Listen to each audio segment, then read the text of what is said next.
The sun is low over the Capitoline hill. It hangs there, heavy and orange, the way it does in late summer, slow to leave, slow to cool. The light it throws across the city is thick, almost amber. It catches the upper stories of the apartment buildings and turns them the color of warm terracotta, the color of old clay left out to dry. Rome is enormous. In those days, it held perhaps 1 million people within its walls. And in this last hour before dark, every single one of them seems to be outside. The streets are narrow, most of them. Narrow and crooked and worn smooth by generations of sandals and cartwheels and the hooves of mules. The stone underfoot is pale where the sun has baked it all day. Run your hand along the buildings and they still hold the heat. The plaster walls are warm to the touch, faintly gritty, dusty, with the residue of another long summer day. Up above, awnings are being rolled in. The shopkeepers do this slowly, with the particular weariness of men who have been standing since before the morning star faded. The canvas makes a heavy sound as it folds, a rough dragging sound, thick with dust. And when the awning goes in, the shadow it had been throwing goes with it. The street beneath grows a shade brighter, then darker again as the sun shifts behind a roofline. There is bread in the air. There is always bread in the air, in some form or another, across the long Roman afternoon. But now it is mingled with charcoal, the warm, almost sweet smell of cooking fires that have been burning since midday and are now settling into themselves, quieter, lower, their work nearly done. Somewhere close, a pot of something is simmering, lentils perhaps, or a thick sauce of fish and oil. The smell drifts down from an upper window and dissolves into the street below. This is the city before the lamps are lit. The last chapter of the Roman day. The Romans organized their day differently than we do. They had no hours with fixed lengths, not in the way we understand hours now. Their daylight was divided into 12 parts regardless of season. In summer, those hours were long and generous. In winter, they shrank. And so the shape of the day was always shifting, always tied to the turning of the sun rather than to any mechanical measure. By the time the light turns this deep and golden, this amber quality that bathes the upper buildings, the 12th hour is approaching, the last hour of light. The day is almost accounted for. The forums have already begun to empty. During the height of the afternoon, the Forum Romanum was dense with people, lawyers and their clients, senators in their white togas moving with the deliberate slowness of men who know they are being watched, moneylenders at their tables, merchants negotiating in low voices, street philosophers gesturing toward the sky. All of that has thinned now. The great open space still holds a few figures, but they move with the looseness of people who have finished what they came to do. The pigeons are settling. They do this just before the light goes. They come down from wherever they have been all day and find their ledges, their cornices, their spots along the rooftops of the Insulae. The apartment buildings are tall, some of them, 4 stories, 5, 6 in places, though the upper floors sway in a strong wind and the rents there are cheapest for a reason. The pigeons line the ridges of these buildings and face into the last of the light. They sit very still, just breathing. The Insulae themselves are the great fact of Roman life for most people. They are not beautiful, not up close. The ground floors are solid enough, brick and concrete, occupied by shops, but the upper stories are often wood. They creak, they hold the smells of everyone who lives in them, cooking oil and smoke, and the particular closeness of many bodies in a small space. In summer, the upper floors are stifling. Families crowd onto their small balconies in the evenings just to breathe. They lean on the wooden railings and look down at the street below. From up there, you can see the city stretching away in every direction. The hills, the glint of the Tiber to the west, catching the last light. the distant pale shape of the Palatine, where the emperors built their palaces, where the marble is white even at this hour, catching the orange light and throwing it back. And beyond that, the hills turning amber, the way hills do in late summer, the way they turn from green to gold to something almost purple as the sun drops. Down below, the last vendors are packing away. A woman at a corner stall wraps a cloth around unsold loaves. She does it without looking at them, the motion practiced and automatic. The bread has been out all day. It is firm now, the crust hard, the kind of bread you have to tear rather than slice. She stacks it into a basket, covers it, lifts the whole thing onto her head, and moves away into the crowd without a word. The crowd itself is shifting. It has a different quality now. In the middle of the day, Roman streets are purposeful, people going somewhere, doing something, carrying things. But in this last hour, there is more drifting. A man stops at a corner and leans against the wall with his arms folded and simply watches the street. Two women sit on the step outside a doorway, talking in low voices, a child asleep across their laps. A young man, barely more than a boy, sits on the edge of a fountain with his feet in the water, staring at nothing in particular. The fountains are everywhere in Rome. That is one of the first things visitors noticed, the constant sound of water. Aqueducts fed the city from the hills beyond, and the water ran day and night into the great distribution basins, and from there into the street fountains, the public baths, the private homes of the wealthy. For most Romans, the street fountain was everything. It was where you came to fill your jar in the morning. It was the center of a neighborhood in a quiet way. And in the evening, it made a soft sound, a steady spillover, a murmur that threaded through all the other sounds of the street. The other sounds are many. They are layering now, in the way that city sounds do at the end of a long day. Not growing louder, exactly, just more complex. The distant sound of someone hammering, not urgently, an unhurried kind of hammering, late work before the light fails. The sound of a baby crying somewhere in an upper floor, then stopping. The rhythmic knock of a wooden cart wheel against uneven stone, somewhere a street away, getting gradually closer and then fading again. And dogs. There are always dogs. The streets of Rome were full of them, not exactly wild, not exactly owned. They moved through the city with a kind of easy authority. By evening, they tend to settle. They find their spots under market stalls, near doorways, in the patches of warmth that still rise from the stone. They curl and they sleep with the unself-conscious completeness of animals that have no reason to pretend at wakefulness. The air is cooling now, only slightly. In late summer, the relief comes slowly. The buildings have absorbed so much heat through the long day that they radiate it back into the street for hours after sunset. But there is something different about the air now, a faint loosening. The quality of it changes, less close, less dusty, very slightly softer. You might not notice it consciously, but your skin notices. Your shoulders drop a little. Your breath comes slightly easier. The smell of charcoal is stronger now than it was an hour ago.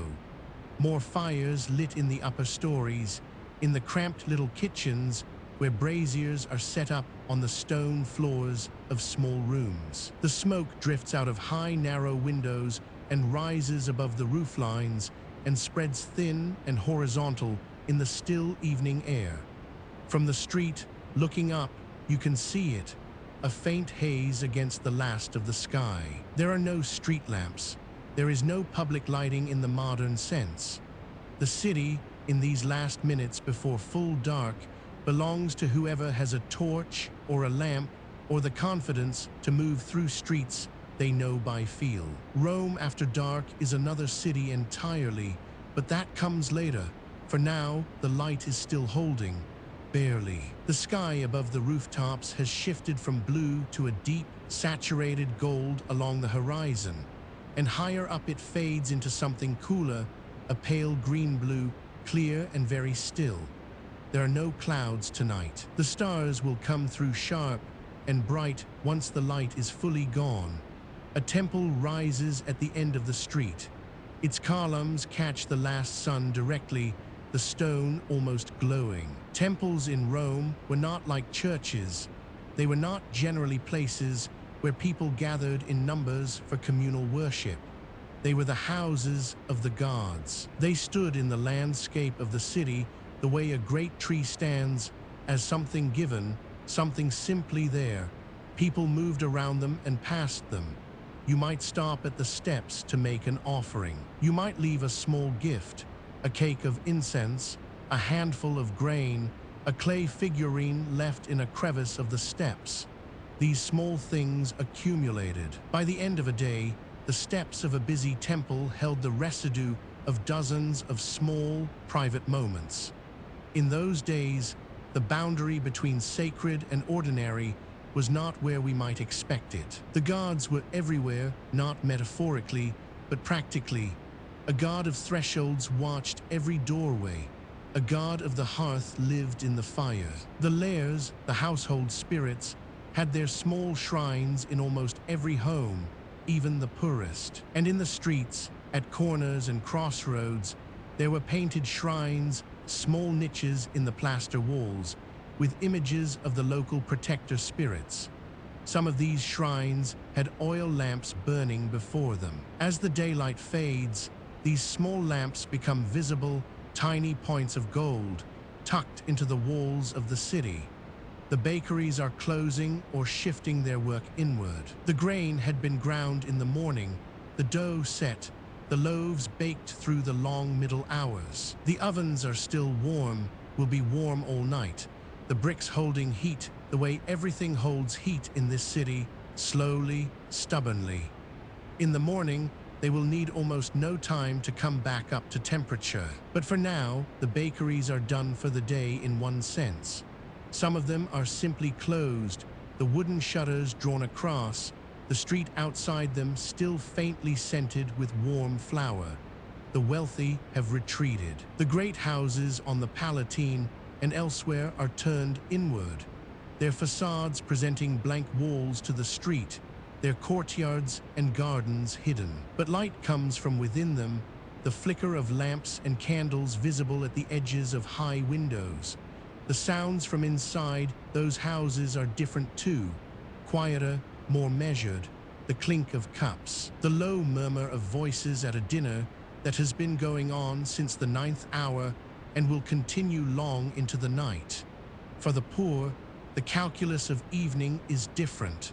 There is no elaborate dinner waiting. There is the brazier and whatever can be cooked on it without much fuel, because fuel costs money.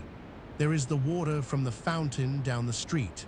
There is the company of neighbors on shared balconies and shared staircases. There is, in summer, the last light, which costs nothing, and which people make use of until it is entirely gone. The last light is going now. The amber has drained from the upper walls. The terracotta has gone darker, ruddier, less lit from without, and more simply its own deep color.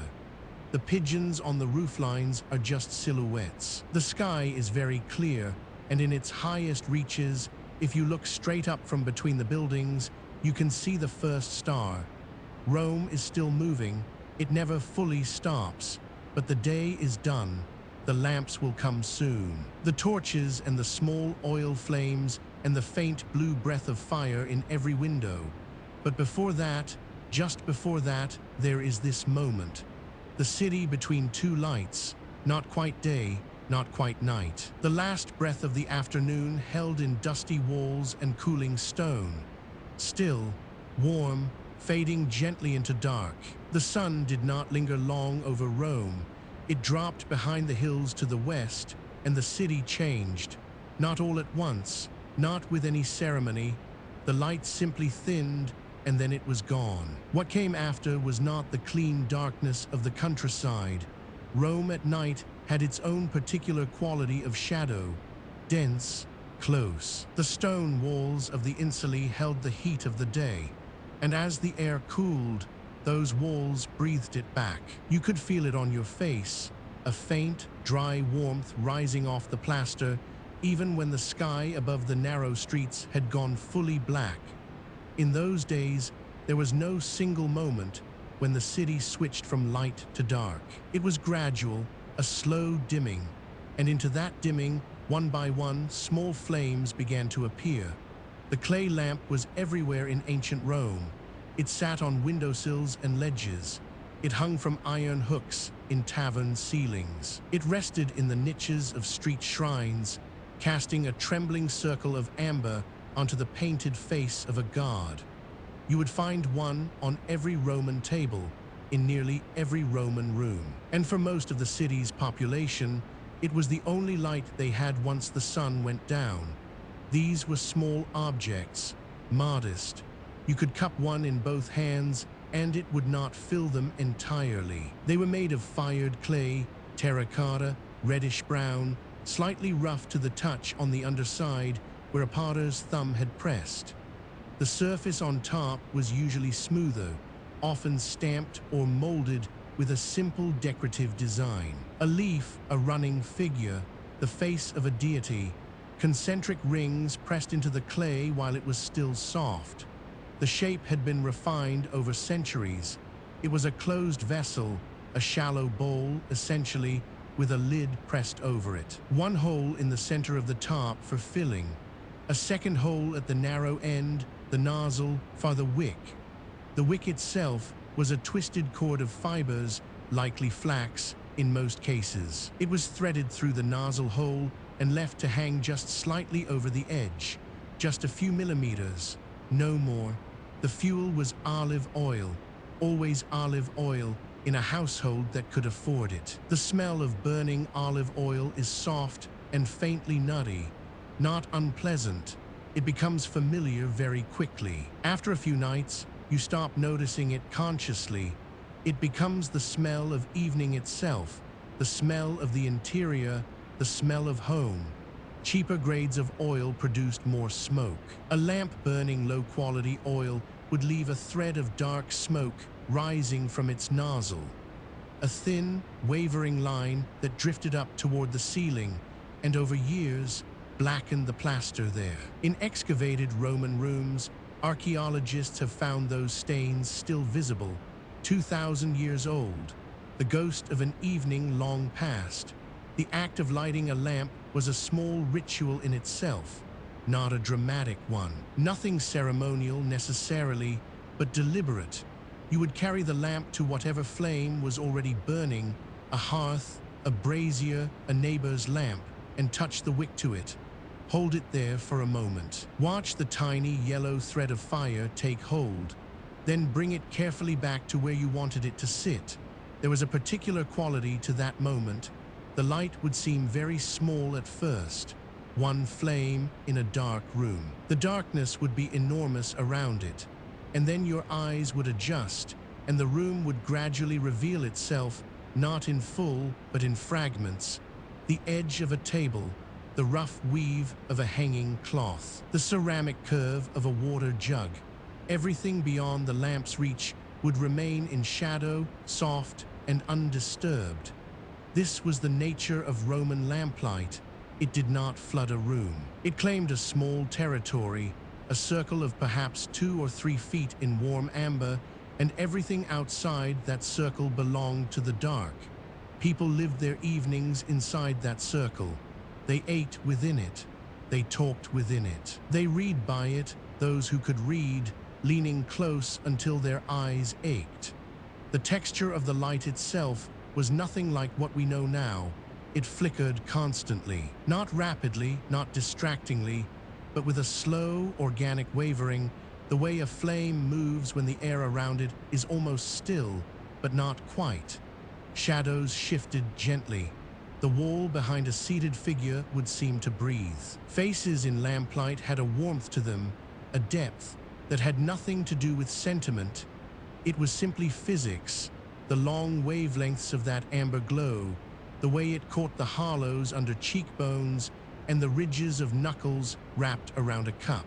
In those days, Romans were accustomed to this. Their eyes were calibrated for it. They did not experience lamplight as dim, they experienced it as evening. The transition from daylight to lamplight was a daily rhythm, as natural as hunger or sleep.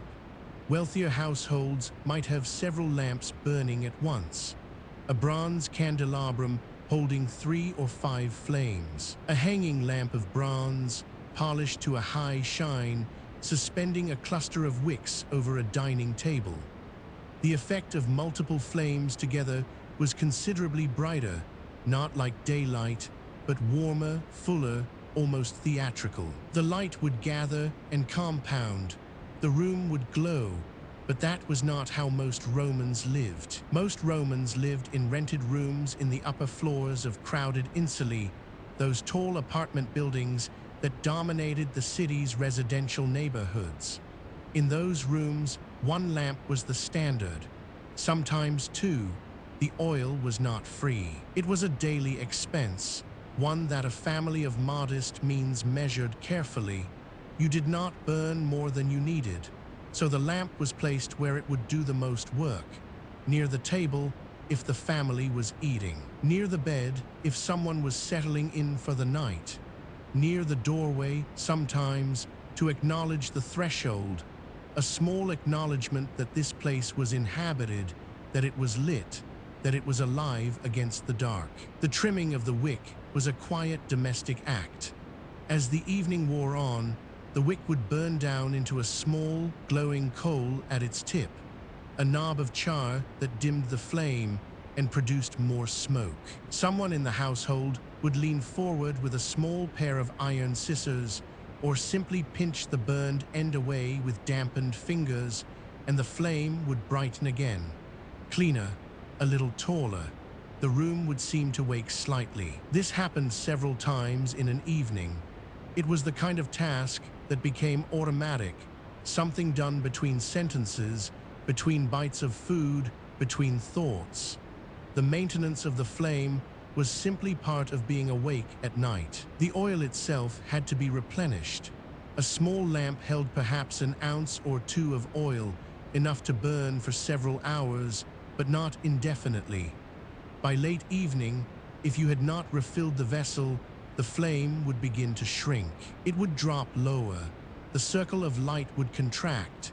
Shadows would advance from the corners of the room, and eventually the flame would flutter, dim to a thin blue thread, and go out. That moment of extinguishing was a daily threshold. The fire gone, the room would become very dark very quickly. Whatever ambient light had come through a shutter or a gap in the wall would be faint and bluish, moonlight, perhaps, or the distant glow of some other lamp in the street. And the sounds of the night would seem louder then. The creak of the building's timber, the distant noise from the street below. Most Romans did not stay up late. The cost of oil, the demands of a working day that began at dawn, the absence of any compelling reason to remain awake. All of these pushed people towards sleep not long after full dark. The evening was not a long stretch of leisure for most. It was a brief space between the end of work and the onset of sleep.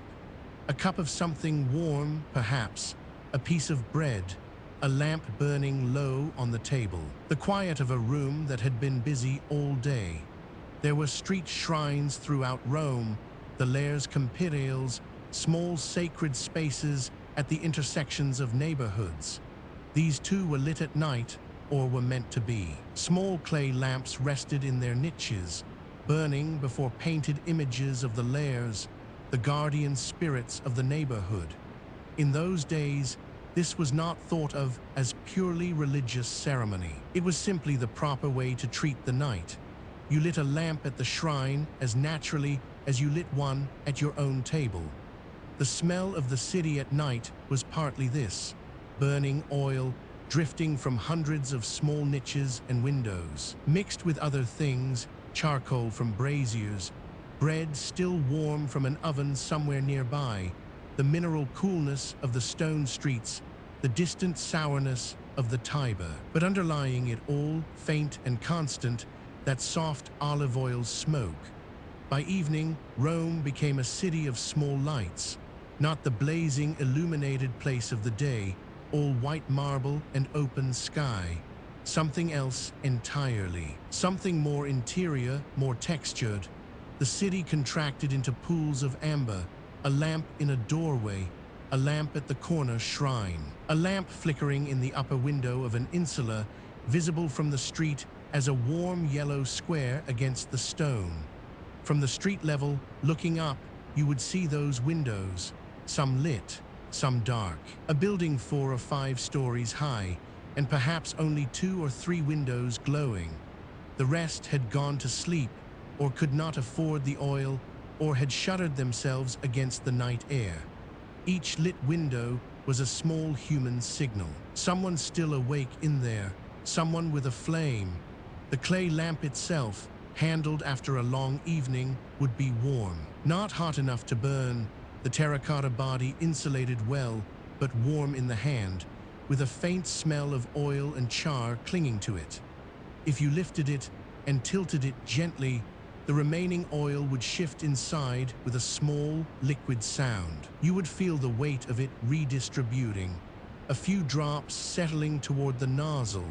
Setting it down for the last time at the end of the night was a simple act, no ceremony required. You might blow the flame out deliberately, a short breath directed at the wick, and the flame would bend sideways and disappear, leaving a thin curl of smoke rising in the dark. Or you might leave it to burn itself out while you slept, a common enough practice, though not without risk in a city built largely of wood and plaster and close-packed neighbors. The room in darkness then. The lamp on the table, still warm, still faintly fragrant. The sound of breathing. The distant sound of the street. Rome was never fully quiet, as the next chapter will explore, but in this room, a kind of stillness. The plaster walls, thick and slightly rough to the touch, held the day's warmth still. The wooden table, scarred from use, was invisible now in the dark. The clay cup, the piece of bread, the lamp, all of it subsumed into shadow. Centuries before electricity, centuries before gaslight, this was what evening meant. This small, amber world, this careful management of a tiny flame, this intimate negotiation between light and dark that played out every night across every city in the ancient world, in a million small rooms, between a million small flames and the waiting dark. The oil burned, the wick shortened, the shadows shifted softly at the edges of the light, and Rome, in its countless rooms and courtyards and narrow streets, settled slowly into the deep, particular quiet of an ancient night. The night had its own architecture in ancient Rome, not the architecture of marble and column, but something softer and more shifting. The architecture of shadow and interval, of distance measured by sound rather than sight. Rome divided the darkness into watches. The night was not simply night. It was a territory with boundaries, with texture, with its own interior geography.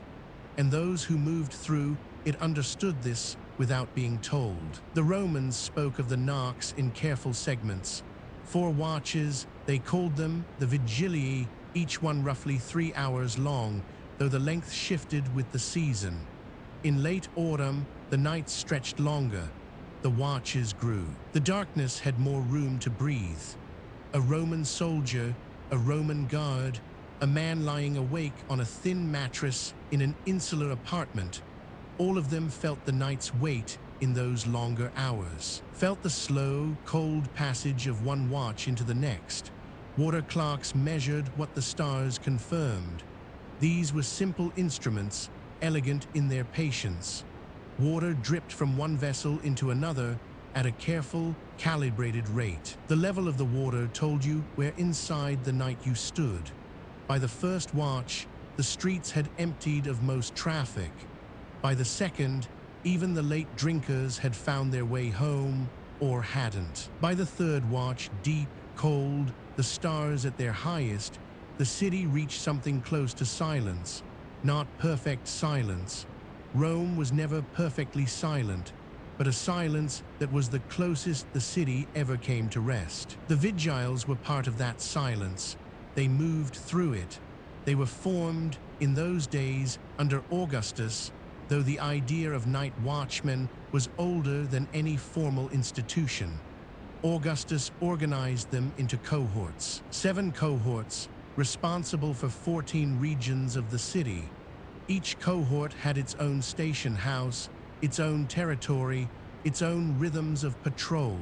They were not soldiers, exactly. They were something between a fire brigade and a police force, and they belonged to the night in a way that most Romans did not. They carried buckets. They carried torches. They carried mattocks and axes and long poles for pulling burning thatch from rooftops before fire could spread. Fire was the great terror of the Roman night. The city's apartment buildings, those tall, crowded insulae, were built of wood and plaster and dried ambition. They caught fire with frightening ease. And in the narrow streets, fire could travel from one building to the next in the time it took a man to fetch water. So the Vigiles walked. They walked their routes with a kind of steady, unhurried attention. A torch held low, casting its orange light across wet cobblestones. The smell of that torch, pitch and burning cloth, and something faintly sulphurous drifting ahead of them in the cool air. Their sandals made a particular sound on the stone, a flat, rhythmic slap, and then the scrape of a heel, and then silence for a moment, and then the sound again. It is said they stopped and listened at corners. There was wisdom in that. The corner was where sounds gathered, where a voice carried from one street into another, where the echo of footsteps arrived before their owner did. A Vigile standing at a corner in the third watch could hear, on a still night, a remarkable distance, the drip of water from an eave, a dog shifting on its chain somewhere behind a courtyard wall, the low murmur of 2 people talking in a room above, their voices too quiet to carry words, but loud enough to prove they were awake.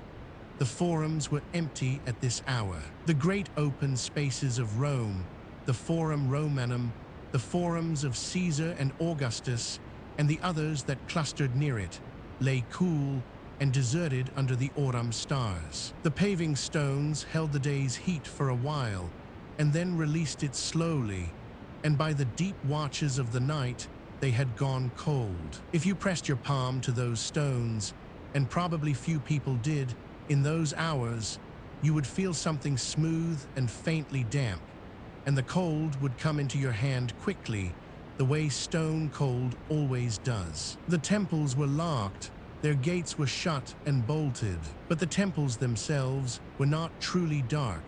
Most had lamps burning within, attended by priests or temple slaves whose duty was to the sacred flame and the maintenance of the god's house through all hours. Light leaked from beneath doorways, a thin line of gold at the base of a heavy bronze door. The smell of incense moved in the air near those entrances, old incense, layered and complex, the accumulated prayers of generations drifting in the cool night. There was something very particular about the locked temple gate, about standing in a street at the 3rd hour of the night and looking at a door that would not open. It was not merely locked.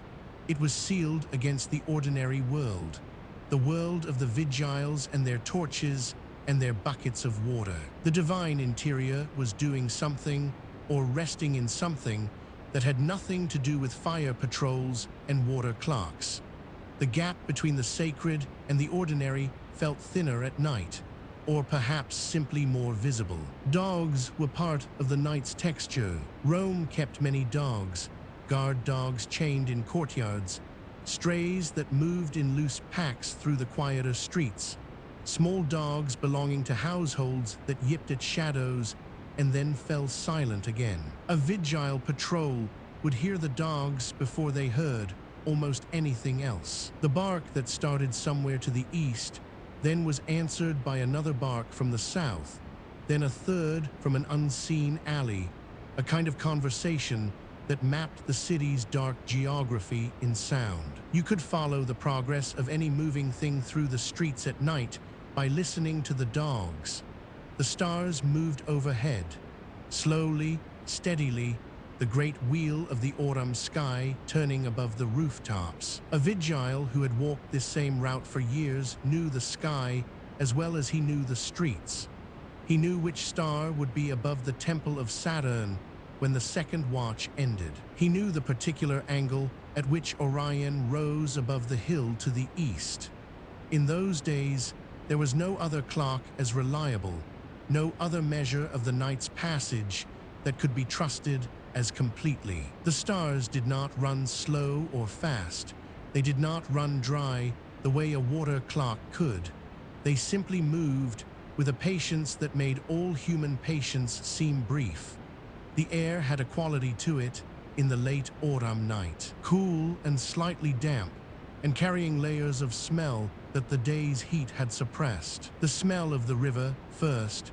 The Tiber was always present in Rome, its particular smell of silt and water, and something faintly organic reaching into the streets nearest its banks. Then the smell of the city's middens and waste channels, not unpleasant exactly in the cold air, just part of the texture of the place. Then would smoke from the braziers and cooking fires that still burned in some rooms, the smoke leaking through gaps in shuttered windows and drifting upward in thin, barely visible columns. A Vigile stopping to rest might lean against a wall. The stone of that wall would be rough against his back, not harshly rough, but textured, slightly irregular, the way old stone always is. Still warm, just barely, from a day's sun that was now many hours gone. The wall itself would smell of damp and old mortar and the accumulated years of a city that had been building itself on the same ground for centuries. The night had its authorized sounds and its unauthorized ones. Wheeled traffic was permitted in Rome only after dark, a law intended to keep the streets clear for foot traffic during the day. So the rumble of carts and wagons was, in a strange way, a sound of permission, a sound that meant the rules were being followed. Heavy wheels on cobblestones, the creak of wooden axles, the breathing of oxen, these sounds moving through the streets at the first and second watch, delivering grain and timber and amphorae of oil to warehouses and bakeries across the city. By the third watch, even the wagons had largely finished. The streets felt quiet enough that the Vigile could hear the water in the drainage channels beneath his feet, moving slowly toward the Tiber. Unauthorized sounds were different. A scuffle in an alley, a shout that started and then cut off, the particular sound of a door being forced, a creak, and then a crack that arrived in the still air with a kind of deliberate wrongness. The Vigiles were not primarily a police force, but they were the authority present in the night. They investigated, they intervened when they felt it necessary. They had limited powers, limited resources, and a great deal of dark city to cover with a small number of men. They worked, most of the time, by presence rather than by force, by the fact that their torch moved through the street, that their footsteps announced an official attention. Long after midnight, the city reached its deepest point. The transition from the third to the fourth watch was a kind of threshold, the latest of the late, the farthest the night could go before it began, almost imperceptibly, to turn back toward morning. In these hours, even the Vigiles moved more slowly, not from fatigue exactly, though fatigue was present, but because the night itself seemed to slow, to thicken slightly, to require more from anyone who moved through it. The forums lay empty and cold. The temple doors held their thin lines of sacred light. The dogs had grown quiet, most of them, lying curled against warm walls or doorsteps, asleep in the particular abandoned way of dogs in winter. Somewhere, water dripped into a basin. Somewhere, a lamp guttered and threw a wild shadow for a moment and then settled, A vigile turning a corner in those hours might pause, not because anything was wrong, just to stand still for a moment in the cold air, in the dark, with only his torch and the stars above and the old stone streets in every direction. The city around him was breathing, not metaphorically. It was breathing in a real sense, in the sense that thousands of living people were drawing air in and releasing it in all the rooms and apartments and houses on every side. That breath moved through the gaps and passages of the city in subtle ways, barely perceptible but present. A warmth, occasionally near a doorway, a faint disturbance of the air in a narrow passage between buildings. He was the watch. He was the city's attention to itself in the dark hours. Not a romantic notion, just a fact, just the plain texture of a vigile's work in the deep night of ancient Rome. He carried water in case of fire. He carried a torch against the dark. He walked the same route, night after night, in all weathers, in all seasons, until the routes were inside him as completely as anything he knew. The stars continued to turn. The water clock in the station house continued to fill. Somewhere on the other side of the city, another cohort was making its own rounds, its own torches moving through its own dark streets. And somewhere on the far side of all those streets and alleyways, somewhere past the city walls, where the roads ran straight and dark between the tombs, the countryside lay in its own deeper silence. A silence without cobblestones, without drainage channels, without the distant murmur of a city that never quite stopped moving. But that was far away. Here in the narrow street, the torch burned steadily. The cobblestones glistened faintly with the night's moisture. The stone walls rose on either side, close and old and cool. And the watch moved on slowly, with that particular unhurried attention, through the fourth hour and the fifth, and toward the slow, gray, barely imagined morning that was still a long way off. The night air carried smoke, not the sharp smoke of something burning wrong, but the thick, warm smoke of food, of oil heated in a shallow pan, of grain toasted over coals, of something fatty and slow-cooked that had been sitting in its pot since early afternoon. You could smell a thermopolium before you could see it. In those days, the streets of Rome were narrow enough that the smell wrapped around a corner and met you before the light did. And there was light. A thermopolium at the 9th or 10th hour of night was one of the few warm, bright things in the city. Oil lamps on the ledge above the counter. A small flame in a clay holder near the back wall. The glow did not travel far, but it was enough. It caught the steam rising from the ceramic vessels set into the stone. It caught the glaze on a cup. Most Romans had no kitchens. This is not a small thing to understand. It shaped the entire rhythm of daily life. In the great apartment blocks, the insulae that rose 4 and 5 and sometimes 6 stories above the street, there was no place for fire, not safely. The buildings were packed close. The upper floors were dry timber and old plaster. A cooking fire was a catastrophe waiting to happen, and Rome had seen enough of those. And so the hearth, as other people knew it, simply did not exist for most Romans, not in the home, not as a domestic center. The food came from outside. It had always come from outside. For generations, for centuries, the ordinary person of Rome had eaten food prepared by someone else. The city was built, in part, around this fact. Street corners had counters, alleyways had stalls, and the thermopolium, more permanent, more substantial, sometimes with a back room or a rough wooden table, was where you went when the day shifted into evening and the hunger came on slow and serious. The counter itself was a thing worth pausing at. It was built from stone, usually volcanic tufa or masonry rendered smooth, and set into the top of it, flush with the surface, were the dolia, large ceramic vessels, round-shouldered, deep. They held food, they held wine, they held whatever the proprietor had decided to make that day and would continue to make, more or less, every day of their working life. Some dolia showed staining from years of use. The stone around them had darkened from the heat. The vessels themselves were worn at the rim where thousands of ladles had rested, where thousands of hands had gripped. There was something deeply settled about that counter, something that had been doing the same thing for a long time. By evening, some of the food was at its best.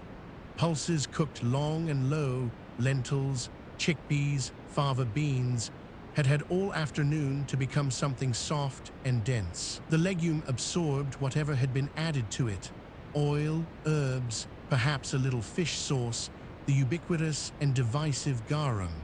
Garum was everywhere in Roman cooking. It was fermented fish sauce, pungent and deeply savory, and to modern noses it might seem overwhelming, but to the Roman palate it was simply salt and depth. It went into almost everything. You could smell it layered beneath the other smells of the room. There was roasted grain, there were stuffed figs, there were small rounds of bread, dense and flat, already a few hours old. There was meat sometimes, sausages, small cuts of pork, cooked in the afternoon and kept warm in the vessels. Everything existed on a spectrum from hot to warm to lukewarm, and the later you arrived, the more you were eating something that had been resting for a while. This did not seem to bother anyone much. The people who came to a thermopolium at night were not there for novelty. They were there for something familiar. The same counter they had passed 100 times. The same proprietor, a man or woman who knew the faces, if not always the names. The same basic foods in the same basic vessels. Comfort, in the Roman sense, was repetition. It was the known thing at the end of the known day. Rough wooden stools were pulled up to counters or to the low tables at the edge of the room. The tables were not grand. They were scarred from use. Cups had left rings in the wood. Someone had scratched something into the surface long ago, and the scratch had filled with old grease and was now just part of the texture. You ate with a spoon, sometimes with your hands. Knives were personal items brought by the individual. Forks did not yet exist in the form we know them. The food, by and large, was made to be eaten without ceremony. Wine came watered. This is worth dwelling on. The Romans thought of undiluted wine as something barbarians drank. It was considered reckless, almost self-destructive. The Thermopolium would have a ratio, perhaps 3 parts water to 2 parts wine, or more, depending on the house, and a cup of that was what you were handed. It was not particularly strong. It was not meant to be. Over an evening, it softened the edges. It made the low murmur of other people's conversation feel less like noise and more like warmth. The walls of a thermopolium were often painted, not always with great skill or great ambition, but with color. Figures, animals, simple scenes, a hunting image, a garland, sometimes a painted menu of sorts, a listing of what was available with prices. The paint had faded in many places. The smoke from years of cooking had laid a fine film over everything, but the color was still there underneath, still visible in the lamplight, giving the room a sense of age and presence. It is said that some of these places had names. Some had reputations. Regulars knew which corner counter used better oil, which one's lentils were superior, which proprietor gave a generous measure of wine. In a city without printed guides or formal reviews, this knowledge passed by word, by the slow accumulation of evenings, by someone telling someone else. A man finishing a long day of physical work might eat quietly, bent over his bowl, saying very little. That was one kind of evening. Another kind was louder, not rowdy exactly, but full of talk. Small groups of workers, tradespeople, freedmen, the endlessly stratified middle of Roman society, gathered in close and talked in the way people do when they are tired but not yet ready to be alone. What did they talk about? The city. Always the city. Rome was a place of ceaseless spectacle and ceaseless rumor. The races at the Circus Maximus, who had won, which faction was ascendant, whether a particular charioteer had been paid to lose. The gossip of the neighborhood, who was fighting, who was sleeping where they shouldn't be. The price of grain, the flooding of the Tiber if it had been a wet season, the price of grain again. In those days, ordinary people had very little political power in the formal sense, but they talked about power constantly. Who was in favor with the emperor? What had been said or done in the Palatine? The court was far above them, literally and figuratively, but it cast a shadow down into every part of life. A change in the grain dole, a new tax, a festival announced or cancelled. These things touched the person at the Thermopolium counter directly, even if the person who had decided them never once thought about that counter. Long after dark, when the earlier crowd had thinned, a different quietness settled into the room. Not empty, not closed, but slower. One person eating alone at a corner table. Two older men talking in low voices, not really saying anything new, just maintaining the conversation as one maintains a fire, adding to it occasionally so it does not go out. The proprietor moving behind the counter, wiping the stone with a cloth, checking the level in a dolium, refilling a lamp from a small clay flask of oil. The flame guttered slightly in a draft and then steadied. Across the city at this hour, thousands of such rooms existed. Some larger, some barely a counter and a pair of stools in an open doorway. Some smelling more of wine, some more of food, some of both equally. They were not glamorous. No one was going to write a great poem about the third Thermopolium on the left past the fountain of a certain neighborhood. But they were the connective tissue of the city. They were where the day was processed, where the work was put down and the food was picked up, and the being alive in a city continued for another few hours before sleep came for it.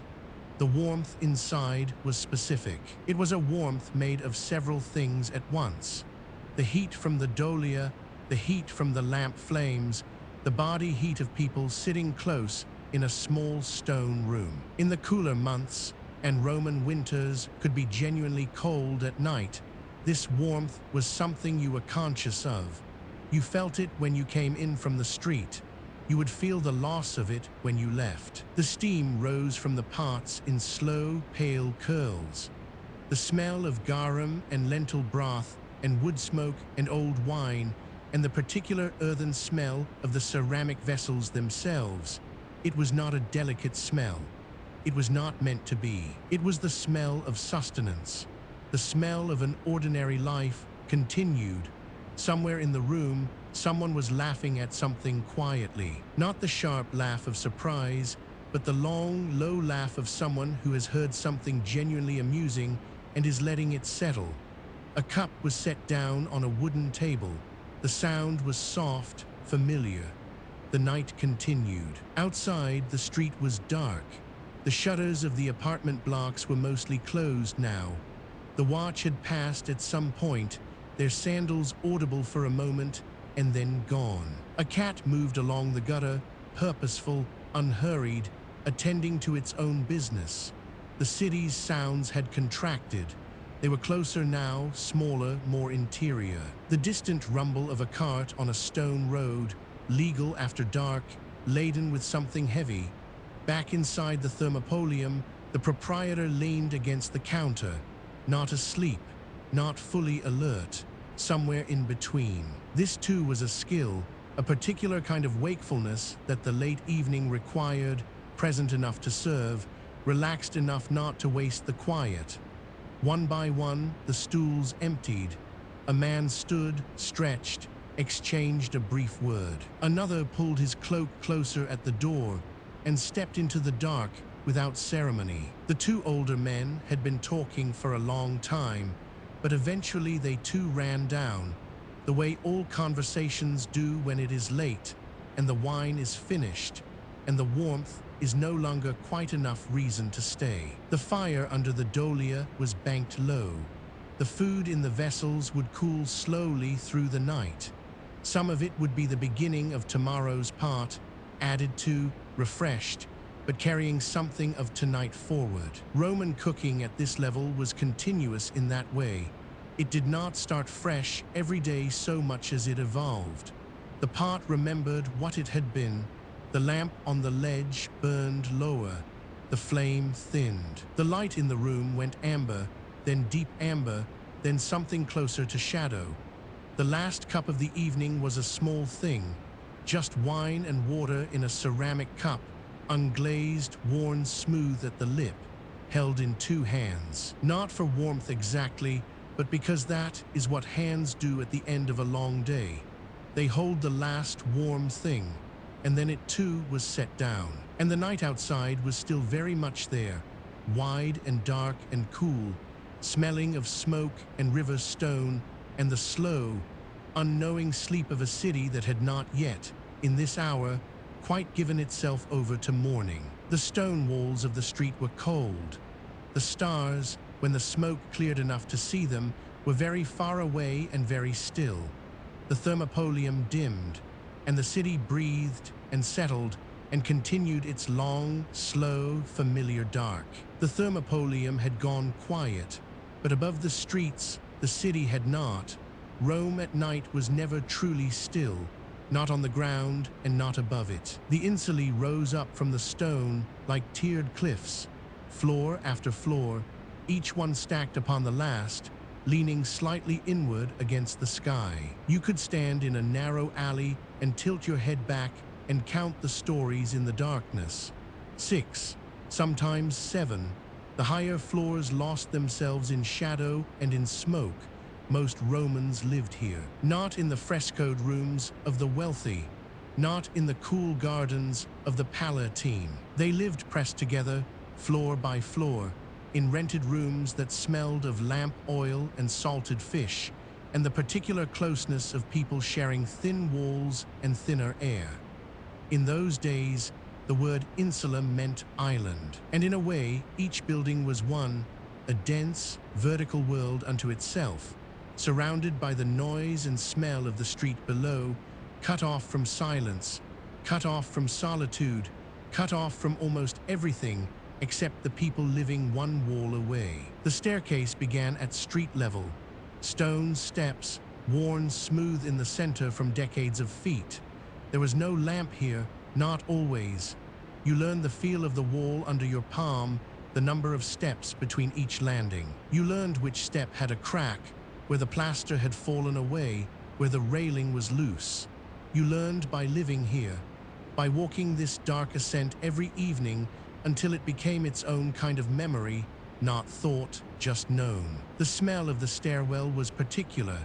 Old stone, dampness from the lower floors, especially in winter when rain worked its way through the outer walls, cooking smoke drifting down from above. Someone's fire, their evening meal, the ghost of lentils or garlic carried on the air. There was always some trace of food in a Roman insula after dark. Always some reminder that people were eating, or had eaten, or were waiting to eat. On the ground floor, the rooms were the best. Cooler in summer, warmer in winter, and furthest from the fear that lived higher up. The wealthy renter, or the merchant, or the craftsman who had done well, these were the people of the ground floor. Their walls might hold a painted border. Their threshold might be swept clean each morning. They slept close to the street, which meant noise all through the night, but they were on firm ground. There was something in that, in those days, that was worth paying for. Climb one flight. The landing was narrow. A niche in the wall held a small oil lamp, or the remnant of one, a clay saucer, a burned-down wick floating in the last of the oil, giving off more smell than light. The flame trembled. The hallway behind it was barely wide enough for 2 people to pass. Through a door left slightly ajar, there was a room, not large, perhaps the length of a tall man lying down, perhaps a little more. A pallet on the floor, stuffed with wool or straw, covered in a rough wool blanket gone soft with use. A small wooden chest pushed against the wall, its lid set with a simple iron latch. A few hooks near the door held a cloak, a belt, a cloth bag. A ceramic cup sat on the floor beside the pallet, still half full. There was no separate sleeping room, no separate anything in most cases. The room was what it was. You ate in it, slept in it, dressed in it, received visitors in it if you received any at all. You kept your possessions in it, and in those days, most people's possessions fit in one wooden chest without effort. A high window let in a column of cold night air. No glass, shutters of wood, partly closed but not quite. Through the gap, a thin band of moonlight crossed the floor in a pale, tilted stripe. It reached the edge of the pallet and stopped. In winter, that gap would have been stoppered with rags or hay or an old cloak pressed against the frame. But on a cooler autumn evening, it was left open just enough to breathe, climb higher. The sounds changed. Each floor had its own texture of noise. From the second landing up, the walls were thinner, built fast, built cheap, built to crowd as many renters as possible into as few timbers as possible. Sound moved through them freely. A neighbor turning on a pallet, the creak and settle of the building itself, a child's voice from somewhere above. These things were simply part of the air. You did not remark on them. You slept through them, or tried to, or lay awake and let them pass over you like weather. A cook-pot clanged. Somewhere above, on the third floor or the fourth, someone was done with their evening meal and setting the iron down against stone. The sound was clean and sharp, then gone. A moment later, the scrape of a wooden spoon against the inside of a clay pot. The small domestic sound of scraping the last of the food out, wasting nothing. There was something ordinary and intimate about that sound in the dark. It belonged to the building the way the worn steps did. It had always been there, or seemed like it had. Children settled slowly in a Roman insula. They were not rushed into sleep in their own quiet rooms. They were simply nearby, in the same space as everything else, gradually growing still as the oil lamp guttered and the room darkened. A murmur of voices, a small foot shifting on the pallet, the sound of a woman's low, even voice, not words exactly, just the sound of her speaking, soft and continuous, the way a voice sounds when it is meant to soothe rather than communicate. By evening, the lamps were lit everywhere in the building, but oil cost money. Oil always cost money, and one by one, as the night deepened, the lamps were snuffed or let to burn down. A floor that had glowed dimly at dusk would be nearly dark by the middle of the night. Only the landing lamp, if it was lit at all, held any light, and it barely held that. The higher you climbed, the colder the air became. This was how it always was. Heat rose from the street, from the bodies below, from the cooking fires, and by the time it reached the 5th or 6th floor, it had thinned to almost nothing. In winter, those upper floors were hard. Braziers helped, small clay ones filled with charcoal, but they filled the room with heat and smoke in roughly equal measure.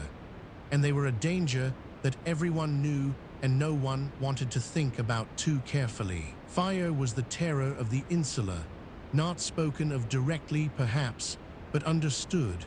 Wood and plaster and thatch and the concentrated warmth of 100 bodies and 100 small flames, it was a fragile arrangement. The buildings that burned, and many did, burned fast and burned completely.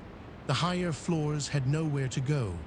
The streets below were too narrow, the drops too far. In those days, you lived with that knowledge the way you lived with most difficult knowledge, by settling it somewhere below conscious thought, where it could not reach you while you slept. But on a quiet evening, the fear was quiet too. On the 5th floor, the outside wall was close to the street on one side and open to a courtyard a light well, really, on the other. The courtyard below was dark now. Someone had left a clay pot near the base of the stairs. A cat moved through the shadows without a sound. The courtyard held whatever the day had deposited in it. Voices, smells, a strip of laundry still hanging dry from a rope strung between two windows. The laundry moved slightly in the night air, pale cloth, unhurried. A sandal dropped on the floor above. One, then the other. The small, definitive sound of someone sitting on the edge of their pallet and removing their shoes before lying down. A pause. Then the settle of the building's wood and plaster as weight redistributed on the floor above, a soft, structural breath, almost below hearing. These sounds were companionship in a way, not chosen, not intimate, but present. You were never entirely alone in an insula. Even in the deepest hour of the night, you could hear the building living around you, someone's cough, a baby's brief waking cry, the creak of a neighbor shifting in sleep. It was not quiet, but it was, in its own way, a kind of comfort. The awareness of other bodies close by, all of them doing the same thing you were doing, all of them returning to rest. The smell of the upper floors was different from the lower ones. Closer. The air had less movement up here, and it held everything that had happened in the building during the day. Smoke and food and damp wool and the warm animal smell of people.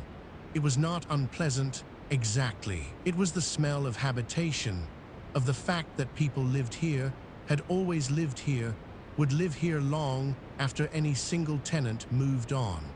Plaster walls in the cheaper rooms were bare. Not painted, not whitewashed, just the texture of the plaster itself, rough, slightly gritty to the touch, with darker patches where moisture had worked in from outside. In lamplight, those patches looked like maps of nowhere in particular. A water stain, the ghost of an old painted line barely there. Scratches at about shoulder height where generations of hands had brushed the wall in passing. The accumulated trace of all the people who had lived in this room before. Long after the lamps had gone down and the building had grown quiet, the sounds did not disappear entirely. The city was still out there, the grind of cart wheels on stone, a dog barking somewhere near the river, the distant call of a night watchman doing his rounds. These things filtered in through the high window, through the gap in the shutters. They were the city's breathing, regular and low, a sound so constant that it stopped registering as sound and became simply the condition of being here, of being in Rome, of sleeping in this particular room, on this particular floor, under a wool blanket that smelled faintly of the person who had washed it last. The pallet was not soft. Straw and wool compressed by nightly use had settled into a firmness that was half mattress, half floor, but it was familiar. It held the shape of the person who slept in it, just slightly, just enough. The body found its place, and the body relaxed. Outside, the moon had moved. The stripe of pale light on the floor had shifted, retreated toward the wall, narrowed to almost nothing. The small wooden chest sat in the corner, its iron latch dull in the dark. Whatever was inside it, a few coins, a piece of cloth, a letter folded and carried from somewhere far away, a small clay figurine that had sat beside someone's childhood bed in some other city, in some other life. Whatever was inside, it was still and safe. The building breathed.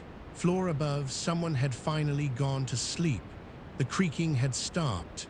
The sandals were on the floor, the lamp was out, the night had claimed another room. And below and above and beside, the same quiet was spreading, room by room, floor by floor, the way darkness spreads through water, not all at once, but reaching every corner eventually. The insula held its people. The cool air moved through the gap in the shutters. The moonlight was nearly gone. The clay cup beside the pallet was still half full, and the wool blanket rose and fell, and the wooden chest was still.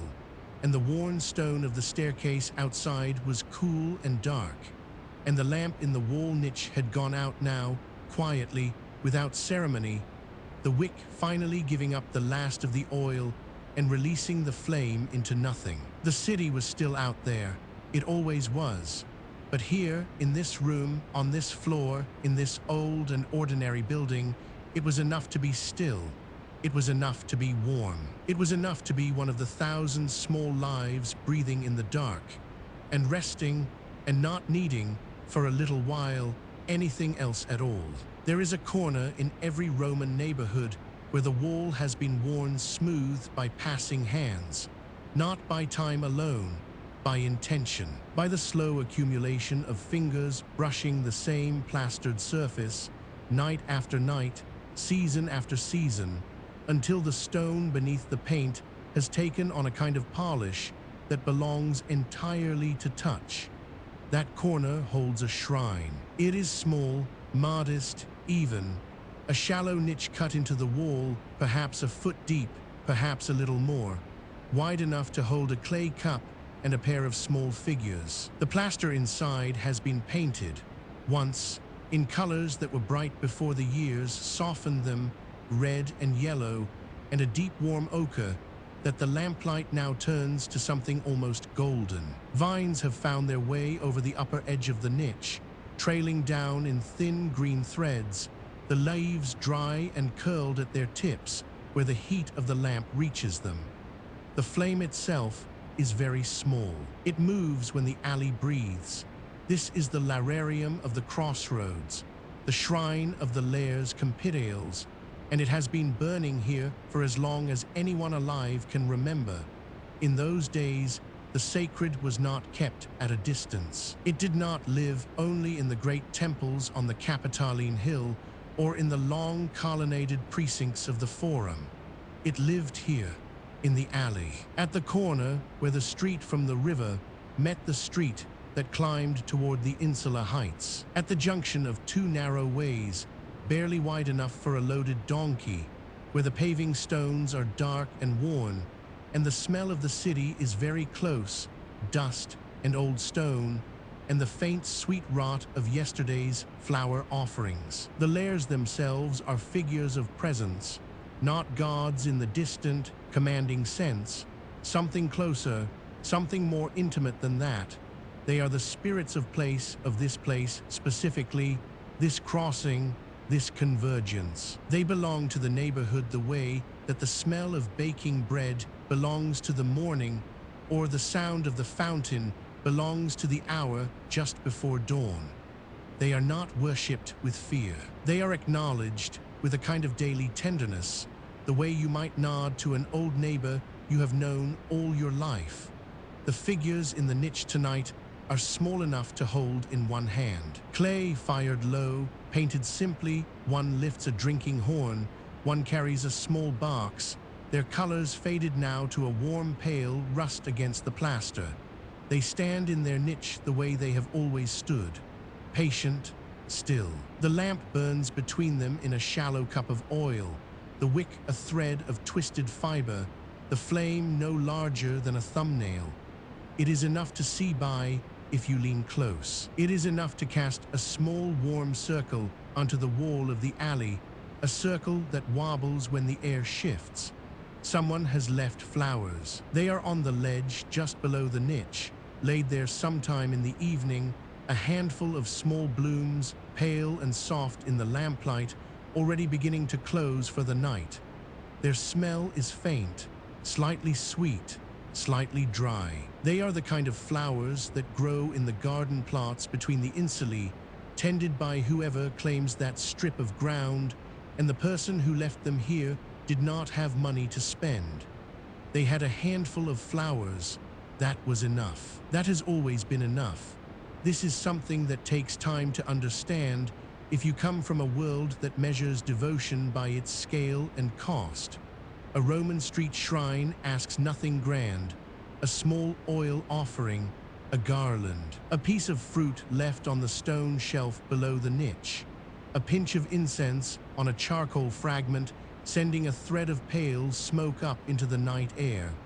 The gesture is what matters, the pause, the moment of turning aside from the business of walking and setting something down, and acknowledging that this corner, this crossing, is watched over, that there is something here, call it spirit, call it presence, call it the accumulated attention of 1,000 previous offerings, that notices the act. By evening, when the streets begin to empty and the torches of the wealthy pass less frequently through the darkness, the shrines become more visible. In daylight, they are part of the texture of the wall, overlooked, passed without thought by people in a hurry.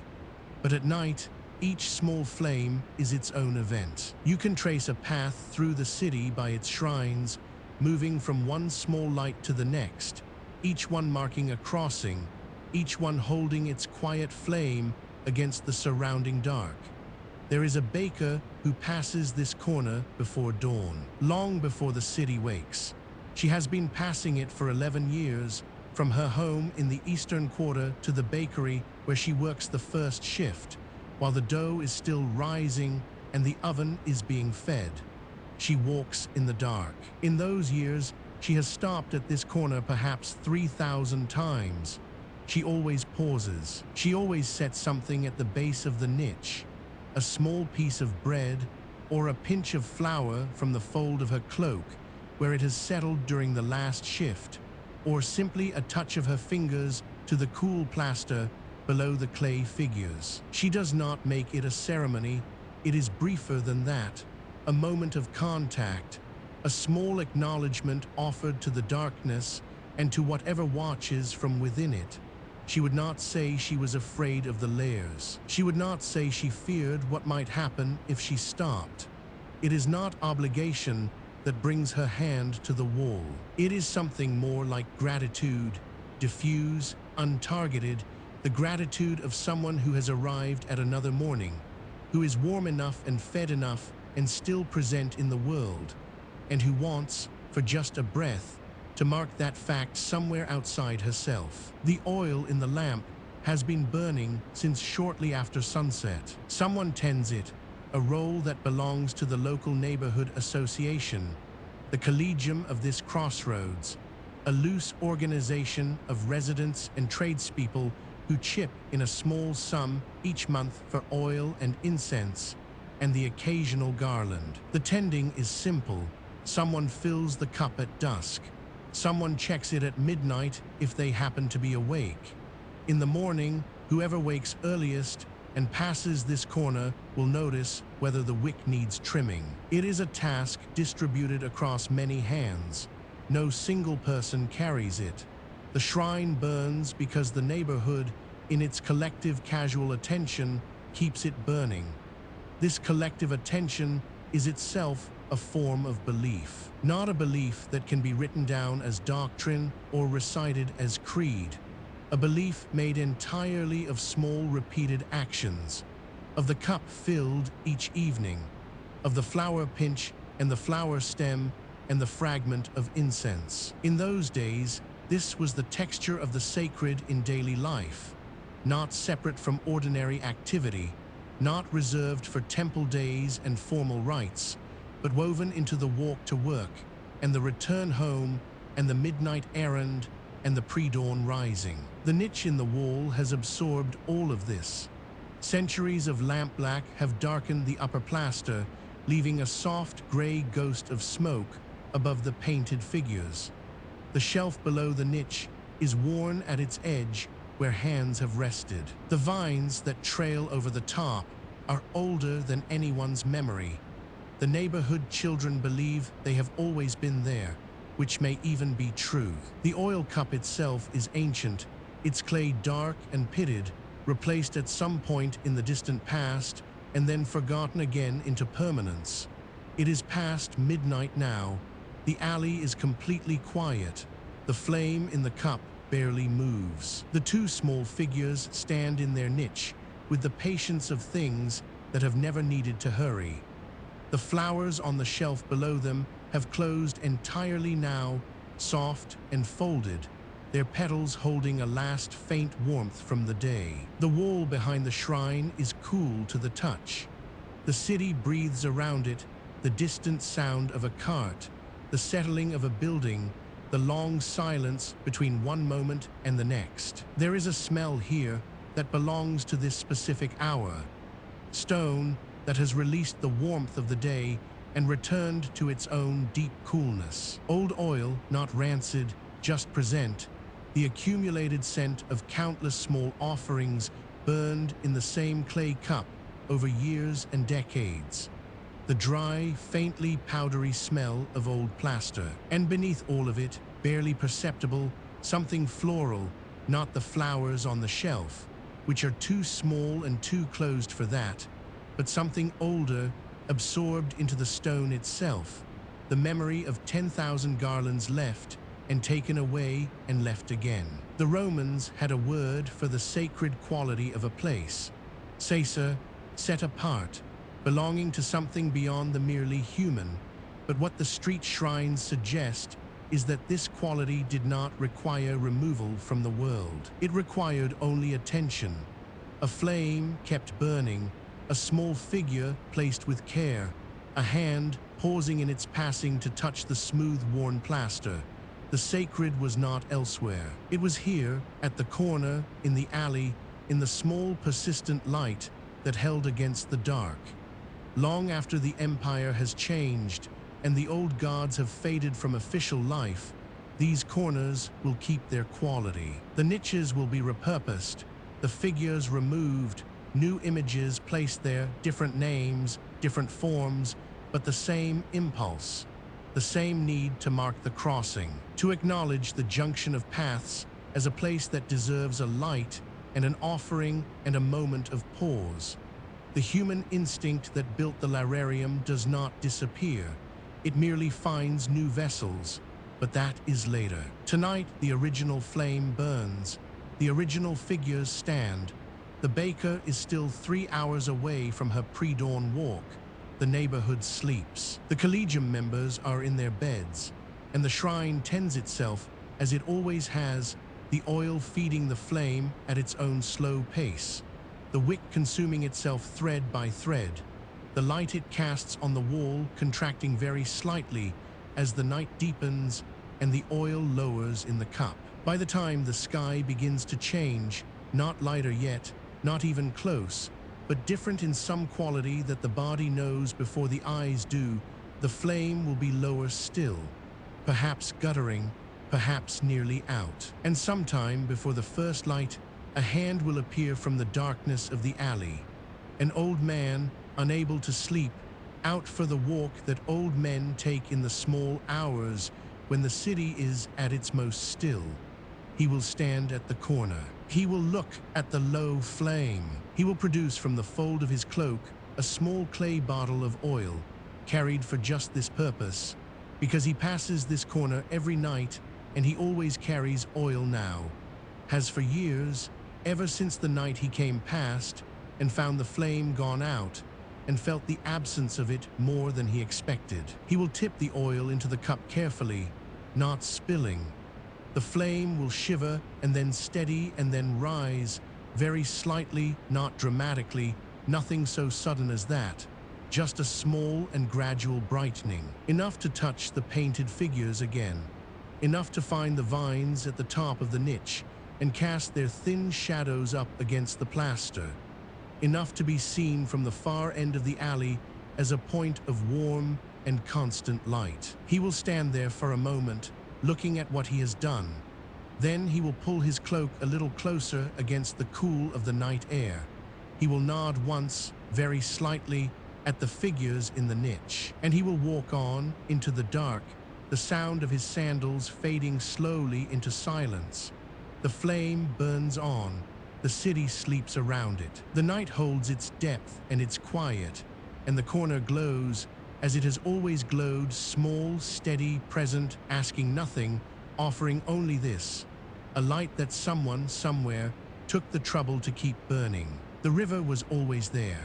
Before the temples, before the roads, before the first stones were laid on the Palatine Hill, the Tiber was already moving through this valley, slow and certain, carrying its cold weight toward the sea. At night it changed. By day, the Tiber was a working thing, loud with trade, thick with the movement of flatboats and ferries, and the shouting of men who loaded and unloaded from before first light. But when the afternoon cooled, and the dock workers walked home through the narrow streets of Trastevere, the river became something else entirely, something older, something that did not seem to belong to Rome at all, but to the land that had existed long before Rome gave it a name. The water moved in darkness.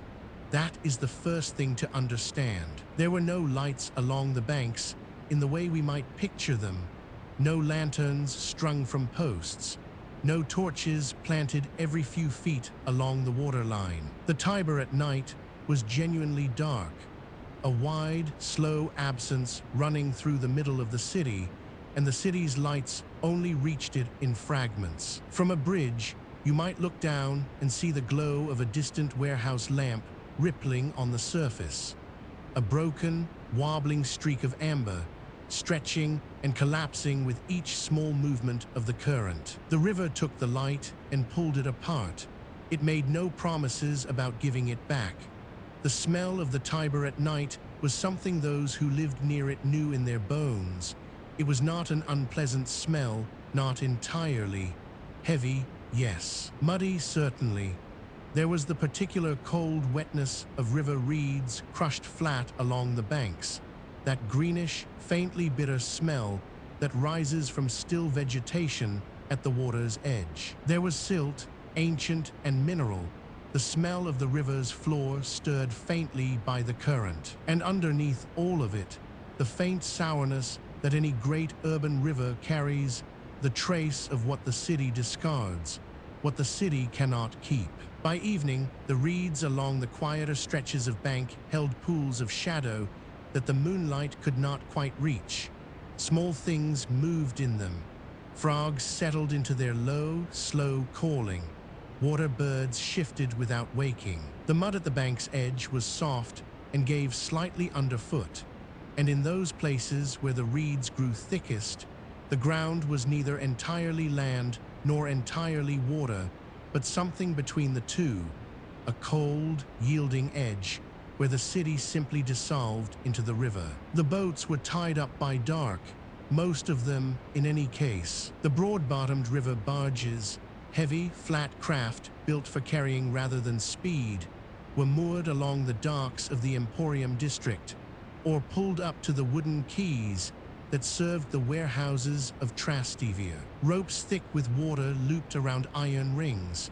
The boats sat low in the current, barely rocking. You could hear them if you stood close, that slow, irregular knock of wood against wood, hull against dock, the muffled complaint of a vessel held in place against its own natural wish to drift. The men who worked these boats were a particular kind of Roman, not wealthy, not poor in the way of the destitute, somewhere in between, in that wide, nameless middle of the ancient city where most people lived and were not recorded. The boatmen knew the river in a way that most Romans, living in their apartment blocks and busy streets, did not. They knew its moods and its levels. They knew how it changed when the rains came heavy in the hills far to the north, how the water would begin to rise days before it was visible in the city, a slow, inexorable swelling. They knew the currents, where the water moved fast beneath a calm surface, where the eddies formed, where a heavily loaded boat would sit comfortably and where it would struggle. In those days, the river was the city's spine. Everything that was too heavy or too bulky to carry overland came by water.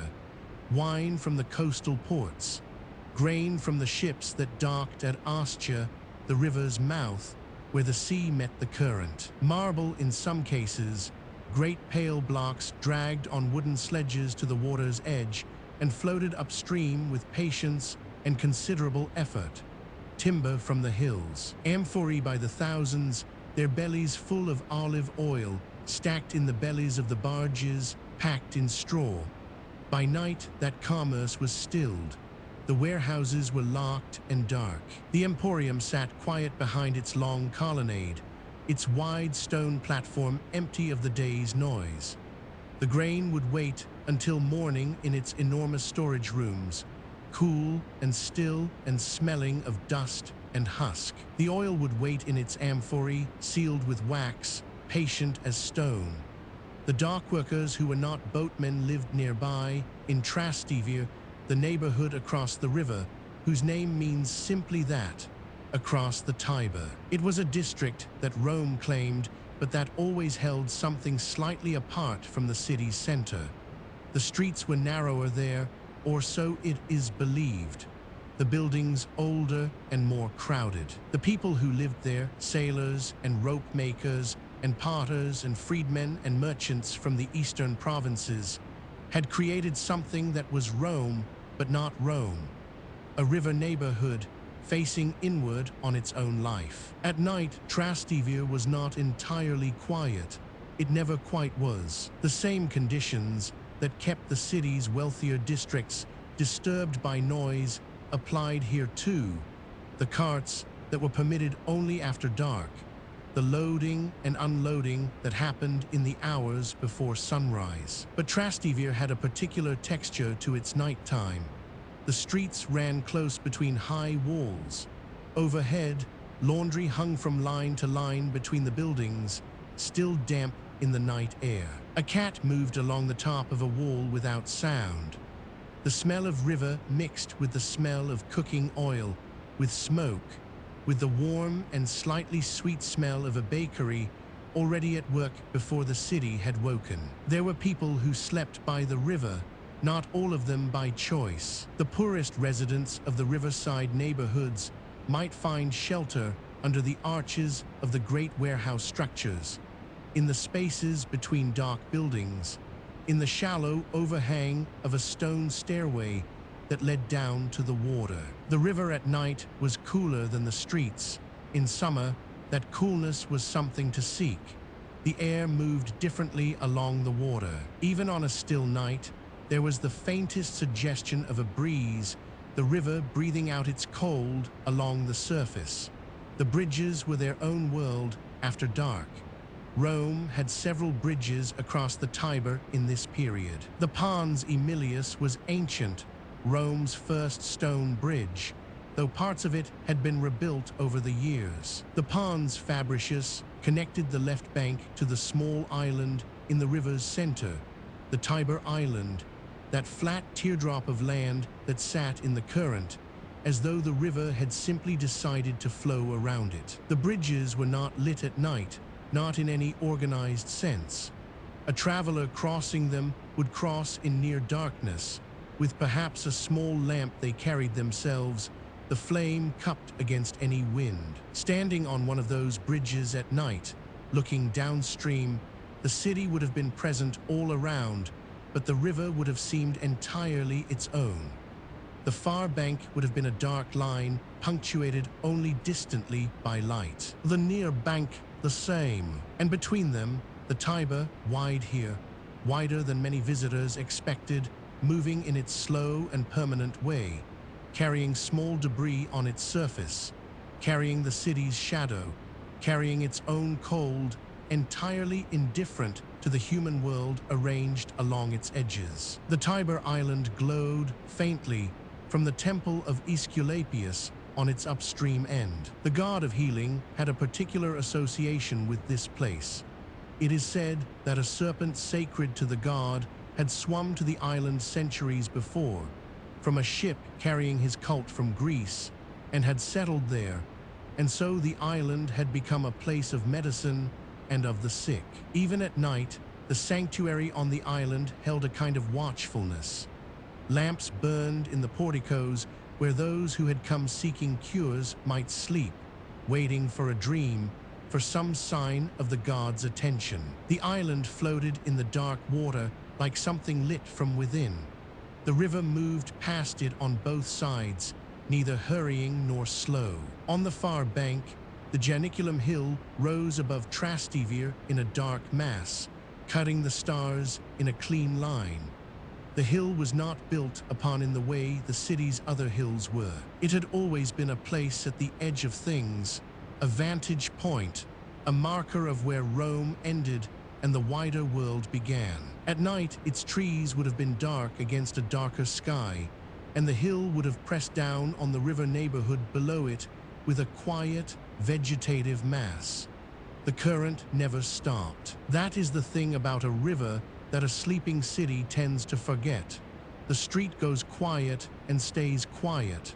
The forum empties and does not move. But the river keeps moving through the entire night, through every hour of darkness, through the deepest part of the night when the city above is most completely stilled. The water was always arriving from the north, from the hills and the cold upper reaches, and always departing toward the sea. Every gallon of that dark water that passed under the Pons Fabricius while Rome slept was water that would reach the sea by morning, water that would never pass this way again.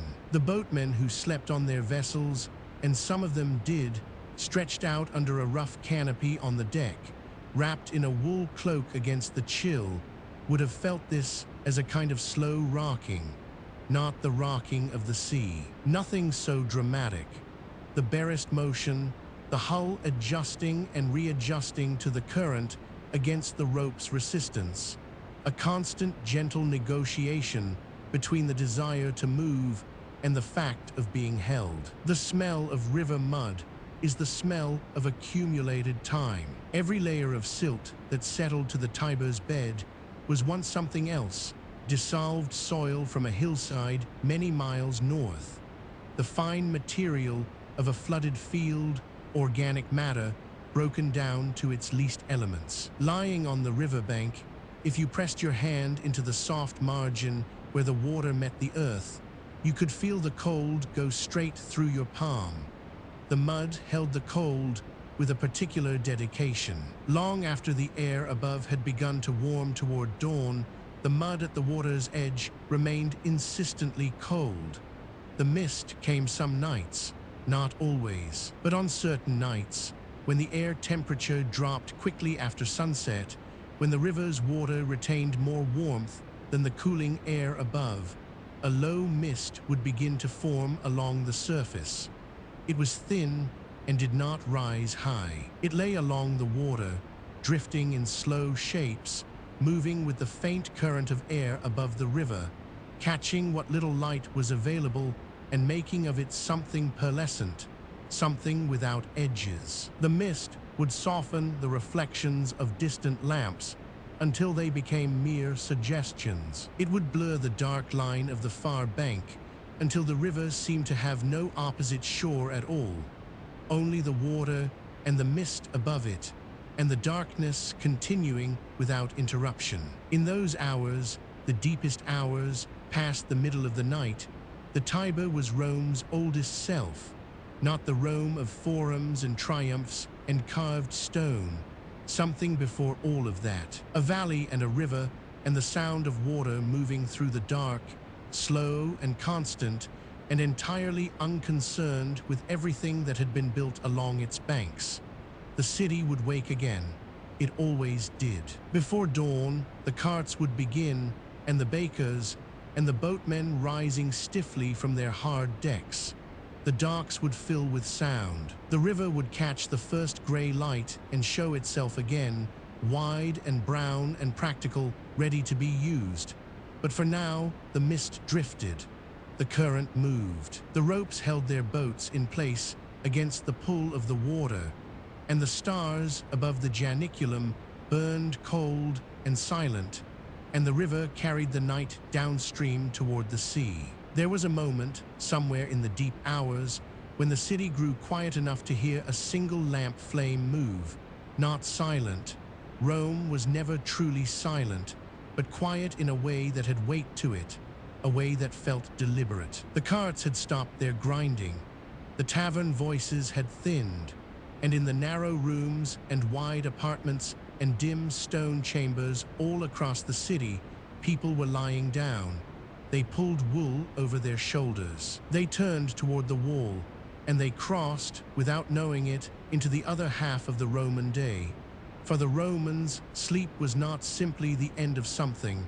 It was a beginning, a passage. The Latin word for sleep was somnus, and it was also the name of a god, a quiet deity, barely spoken of, who lived somewhere at the edge of the underworld, in a cave where the river Lethe flowed soft and cold, and where poppies grew without wind, and where no birds sang, and where the air itself was said to be heavy with forgetting. To fall asleep was, in a small way, to enter his country. This was not a frightening idea to them. It was simply true. Sleep was a threshold, and thresholds in Rome were always sacred. The Roman bedroom, the cubiculum, was a small and simple room. The bed was low, built close to the floor, framed in wood that had been worn smooth by years of use.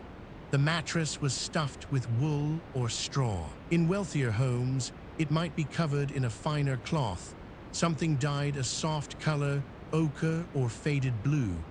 But in most homes, it was plain, it was functional.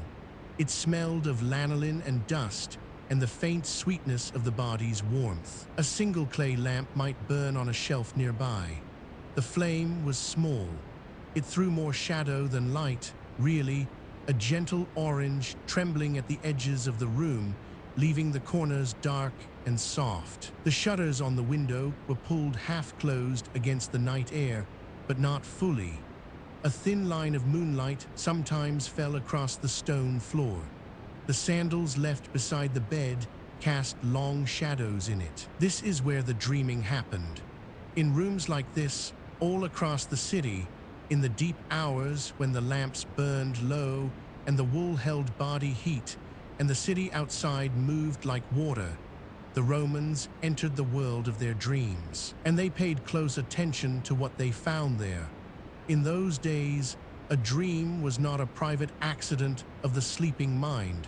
It was correspondence. It was, potentially, a message from a god, from the dead, from the future itself, arriving in the only form a sleeping person could receive it. The Romans inherited this belief from Greece, and from Egypt before that, and from something older still, something that had no origin anyone could name. The idea was simply this: the night opens a door, and what comes through that door is worth remembering.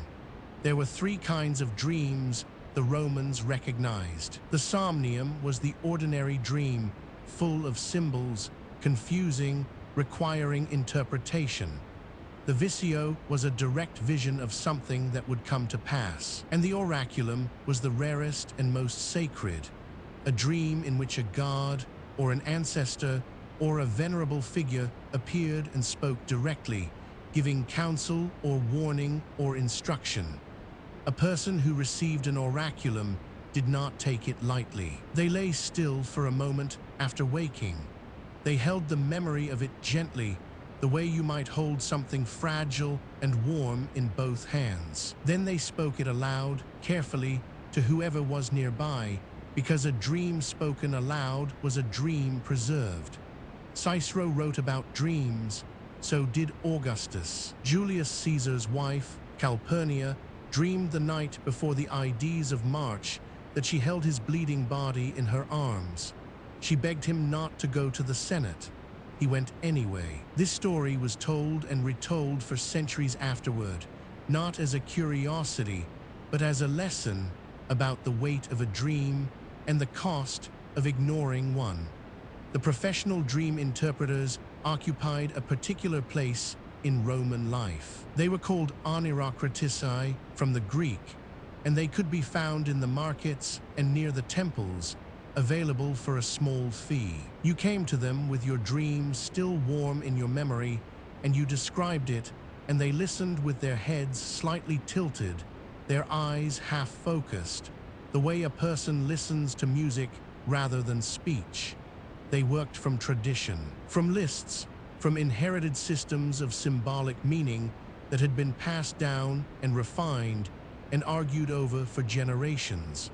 A snake might mean one thing in one context, something entirely different in another. The direction from which something appeared mattered, whether it spoke, whether it was day or night within the dream itself. These were not arbitrary associations. They were a language painstakingly assembled, and the interpreters had spent years learning it.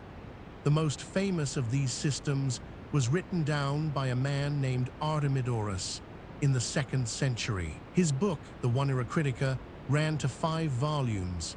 It was meticulous and strange and utterly earnest. He collected thousands of dream reports. He organized them, debated their meanings, noted exceptions and contradictions. He was, in a sense, doing what a modern scholar might do with data. Only his data was made of images from the sleeping mind. In those days, the boundary between medicine and dreaming was also softer than we might expect. The great healing sanctuaries, the temples of Asclepius, god of medicine, practiced something called incubation. A sick person would come to the temple and perform purifications. They would fast. They would pray. Then they were given a place to lie down within the sacred precinct, on a stone floor or a simple pallet, in the dark and the quiet. And they would sleep and wait, and hope that the god would come to them in a dream and tell them what was wrong and how they might be healed. Some people walked away from these experiences changed. They recorded their dreams on stone tablets that were mounted on the temple walls. Many of these tablets have survived. They describe the god appearing often as a tall, calm figure, moving with the unhurried grace of someone who existed outside of time. He would touch the place that hurt. He would speak a remedy. And then the dream would end, and the person would lie there on the cold stone, looking up at the dark ceiling of the temple, and they would feel something difficult to name, a softening, a certainty. By the deepest hours of the night, somewhere past the 3rd watch, the Romans believed the quality of sleep itself changed. The early hours of sleep were thought to produce heavier, more confused dreams. Dreams of the day just past. Dreams of appetite and anxiety and unfinished business. These were not the meaningful ones. The significant dreams came later, when the body had settled fully into rest, when the breathing had grown slow and the lamp had burned down nearly to nothing, when the city outside was at its quietest. That was when the true messages came. That was when the veil was thinnest. There is something to this that feels, even now, somehow right. The Romans also tried to influence their dreams, to invite the good ones and ward off the bad. Small amulets were placed near the sleeping area, clay figures, bundled herbs, tiny inscribed tablets. Some people kept a piece of bay laurel under the pillow. Bay laurel was sacred to Apollo, god of light and prophecy, and sleeping on it was said to encourage prophetic dreams. Children especially were protected. A sleeping child was understood to be particularly vulnerable, the soul lighter, the body more open. Small protective objects were tucked into the folds of their bedding, and mothers would speak quiet words over them before sleep, old phrases worn smooth by repetition, older than the city itself. The god Morpheus was the shaper of dreams, the one who gave them their form, their faces, their setting. He was the son of Somnus, the god of sleep, and it was Morpheus who chose what a dream would look like. He could take the shape of any human form and walk through your sleeping mind as your brother, or your father, or a stranger on a street you had never visited. He moved silently. He left no footprints. He did not stay. And when the dream was over, he withdrew through one of 2 gates. This is a very old idea found in Homer, and the Romans kept it with great faithfulness. There were 2 gates through which dreams departed at the end of the night. One was made of horn, and dreams that passed through that gate were true. The other was made of ivory, beautiful, pale, and lustrous, and dreams that passed through it were false. The problem was that you could never tell, while dreaming, which gate the dream intended to use. This uncertainty was part of the weight dreams carried. You woke not knowing whether what you had seen was a gift or a decoration. And so you paid attention to how the dream felt, to what it left behind. A true dream, some said, left a residue of certainty, like the smell of rain before rain arrives. A false dream faded more quickly. It felt in memory too beautiful, too perfect, too cleanly resolved. Most dreams, of course, were neither clearly true nor clearly false. They were the somnium, the ordinary, symbolic kind, and those required interpretation or patience, or simply the willingness to carry them with you through the waking day and see what they illuminated. In the Roman household, the morning after a significant dream was a careful morning. You moved slowly. You mentioned the dream at the first meal, at the table, quietly, to the people who would understand what it might mean. Someone might suggest visiting the interpreter. Someone else might suggest a small offering at the household shrine, the lararium in the corner, where the little painted figures of the layers stood, the household gods who watched over the family in life, and, it was believed, in sleep. There was something very intimate about this, about the idea that the night was communal in this way, that your dream was not only yours, that the people who slept in the same house were sleeping in the same sacred space, breathing the same cool air, and that what came to one might concern them all. The lamp on the shelf would have burned down to a small pulse by now, barely a flicker.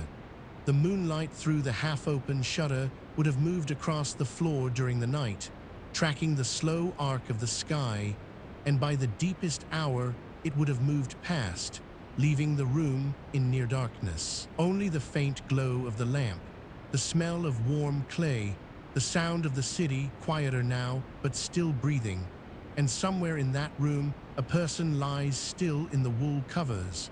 Their breathing is slow, their hands have relaxed. The sandals on the stone floor are patient. Whatever is moving through their sleeping mind, symbol or message, God or memory, true dream or ivory dream, it is moving in silence. It asks nothing of them except that they remain still, that they let the night be what it is, that they surrender for these few dark hours the habit of doing and simply receive. The Romans understood this. They knew that sleep was a practice, not just a rest, that the night mind had its own knowledge, and that knowledge deserved attention. Long after the last lamp guttered out, the room held the warmth of the day that had passed. The city held its breath. The stars outside the shutter moved in their slow certainty across the sky, and the dreaming continued. The stars outside the shutter moved in their slow certainty across the sky, and the dreaming continued. But not everyone slept. On the Aventine Hill, a shepherd sat with his back against a low stone wall. The stone was still warm from the afternoon sun. It held that warmth the way stone does, slowly, reluctantly, giving it up in the small hours before dawn. He had been awake since the city quieted. He would be awake until it stirred again. Between those two moments, the sky was his. Above him, the Milky Way arched from one horizon to the other. The Romans had a name for it. They called it the Via Lactea, the Milky Road. Some said it was the path worn by the sun in an earlier age, before it settled into its present course. Others said it was the great river of the heavens, the celestial echo of the Tiber far below. Either way, it was always there. On a clear summer night over the hills of Rome, it was not subtle, it was not faint.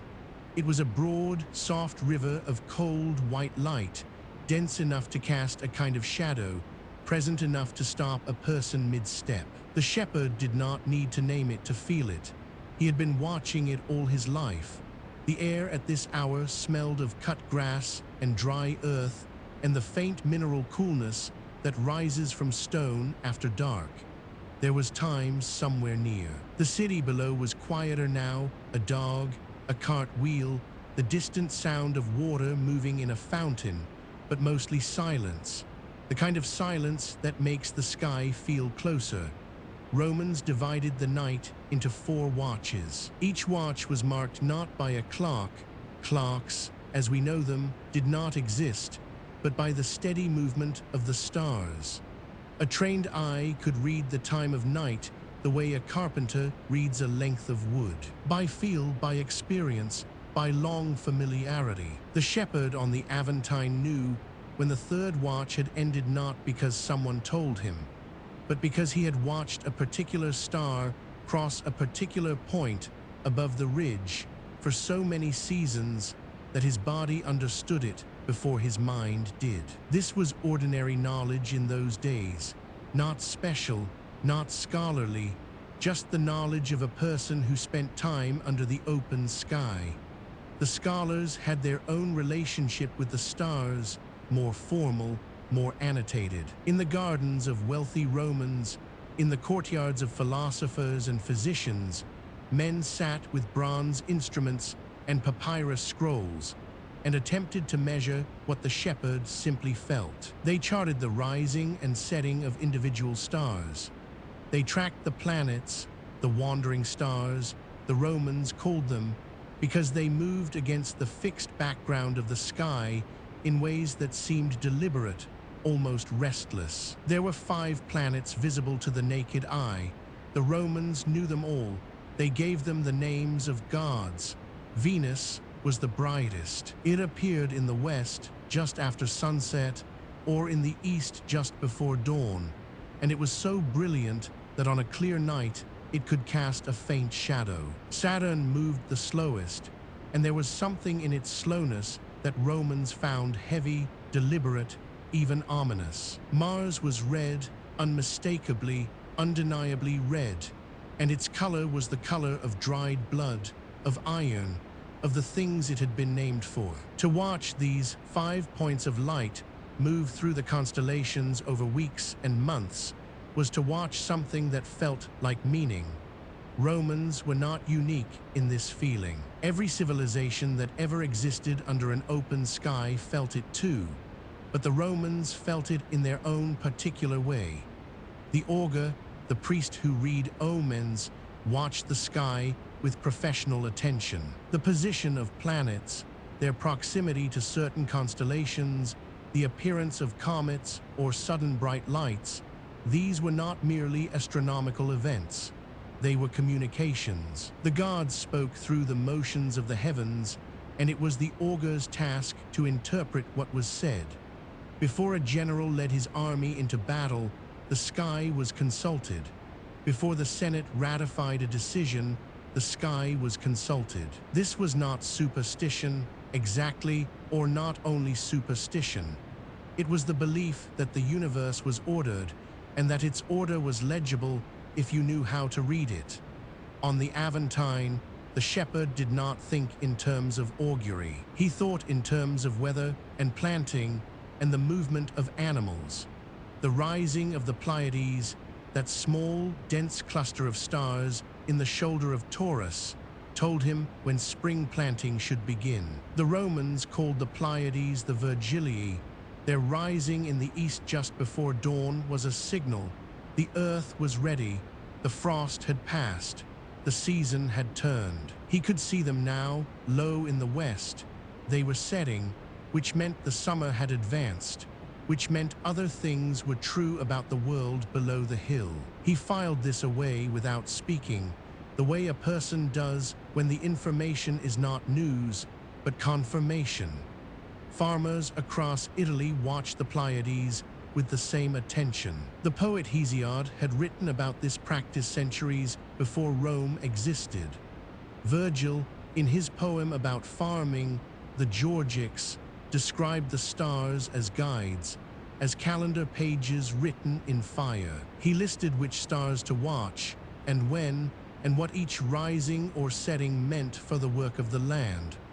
This was not poetic decoration, it was practical. It was the accumulated knowledge of generations, organized into verse so it could be remembered.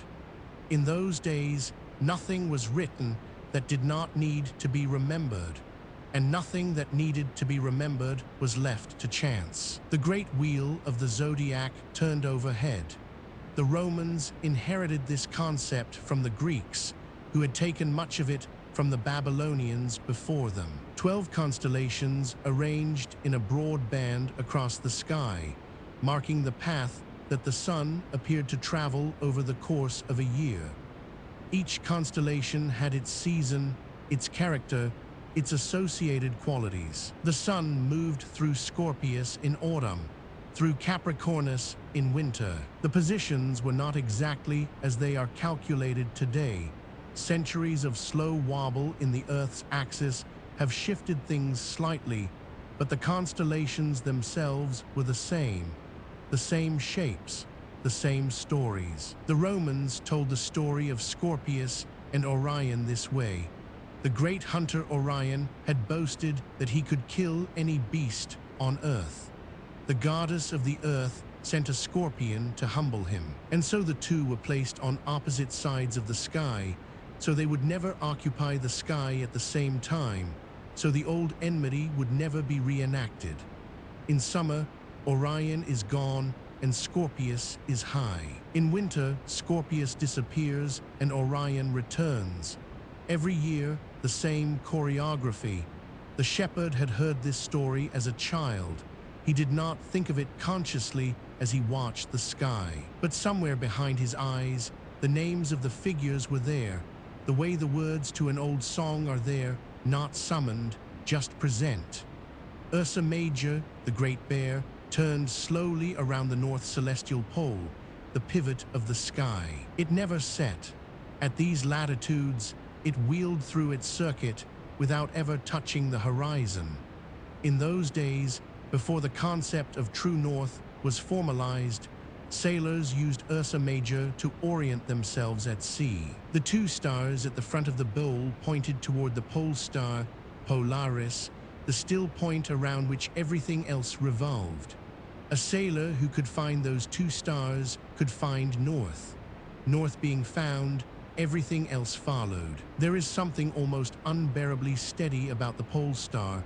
Everything turns around it. Everything passes. The pole star simply stays. In the garden of a wealthy Roman's house on the Pincian Hill, a man sat on a stone bench with a scroll across his knees. He was not reading, it was too dark, and he had no lamp with him.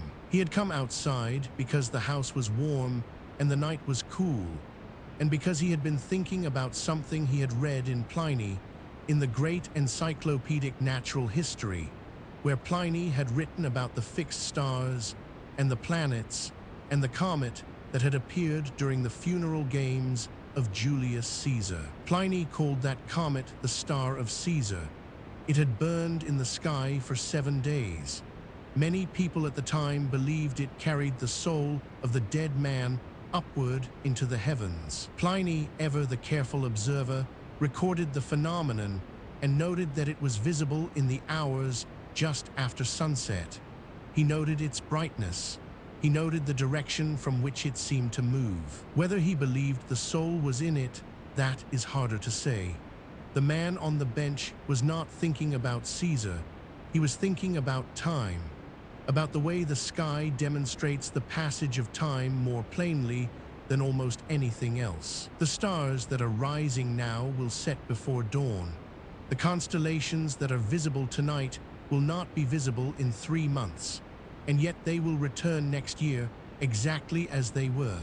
Time moves, and yet the sky repeats itself. It is a strange kind of comfort, if you let it be.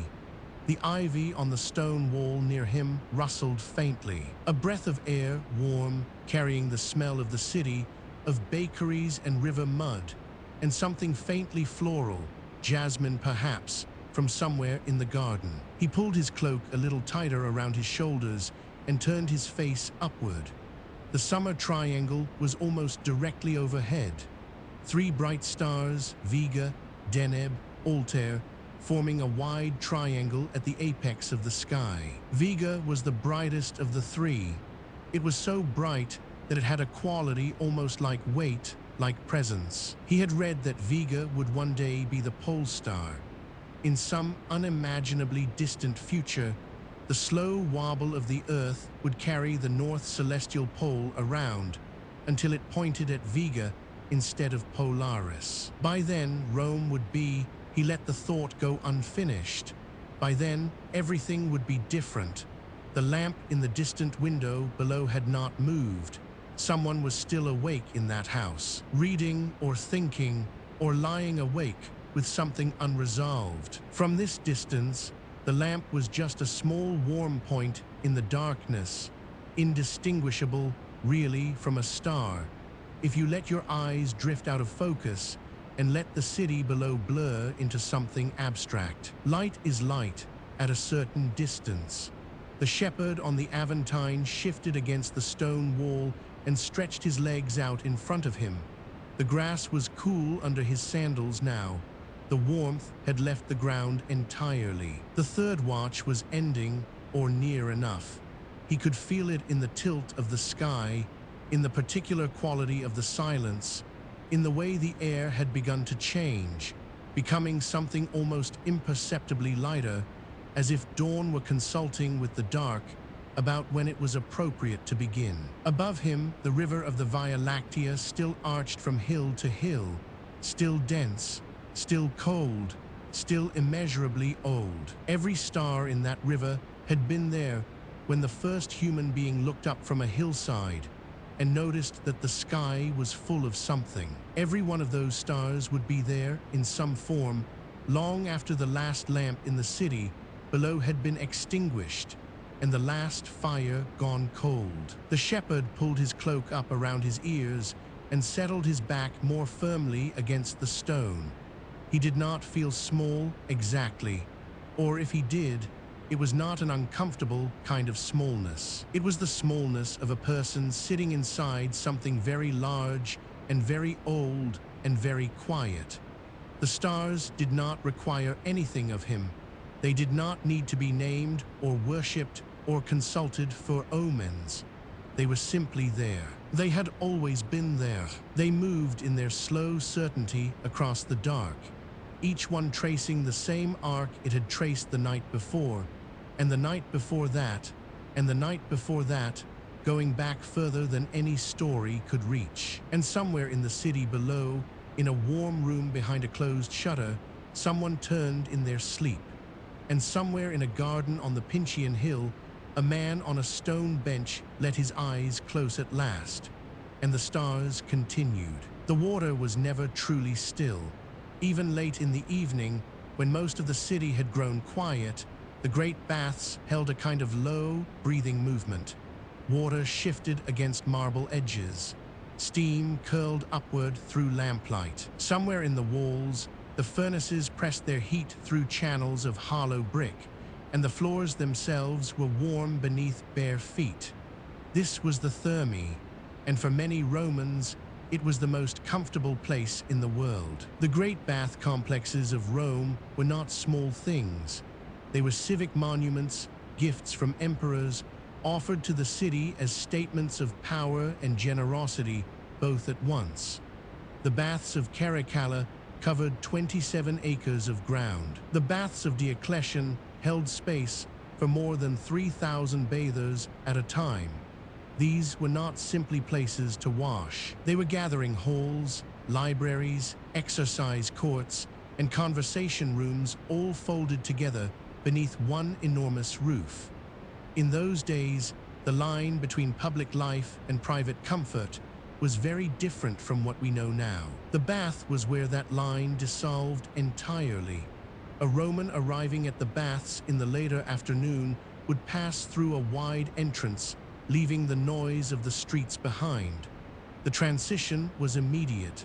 The air changed. Outside, the city smelled of smoke and animals, and the particular sharpness of a street that thousands of feet had crossed.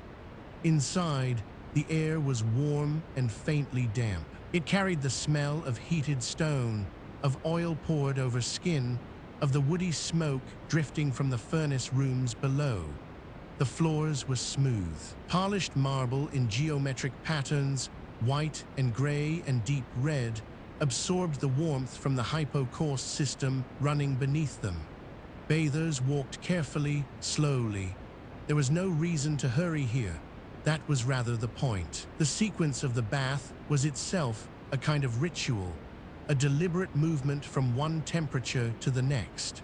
A bather might begin in the apoditerium, the changing room, where clothing was left in small stone alcoves. Theft was common enough that wealthy visitors brought slaves to watch their things. For others, leaving belongings unattended was simply a risk absorbed into the evening. From the changing room, the path led inward. Through the tepidarium first, the warm room, gently heated, meant to ease the body into what came next. The tepidarium was often the most beautifully decorated space in the complex. Its walls might be covered in painted plaster, in mosaic fish or sea creatures, or geometric patterns that caught the lamplight and held it. Marble benches lined the walls. Bathers sat and let their muscles unknot, their breathing slow, their minds begin to drift. Then the caldarium. The caldarium was the hot room, the heart of the bath. And in the evening hours, with the day's crowd thinned and the lamps burning low on their high stone ledges, it became something close to extraordinary. The pool itself sat sunken into the floor, its edges worn smooth by years of hands resting there.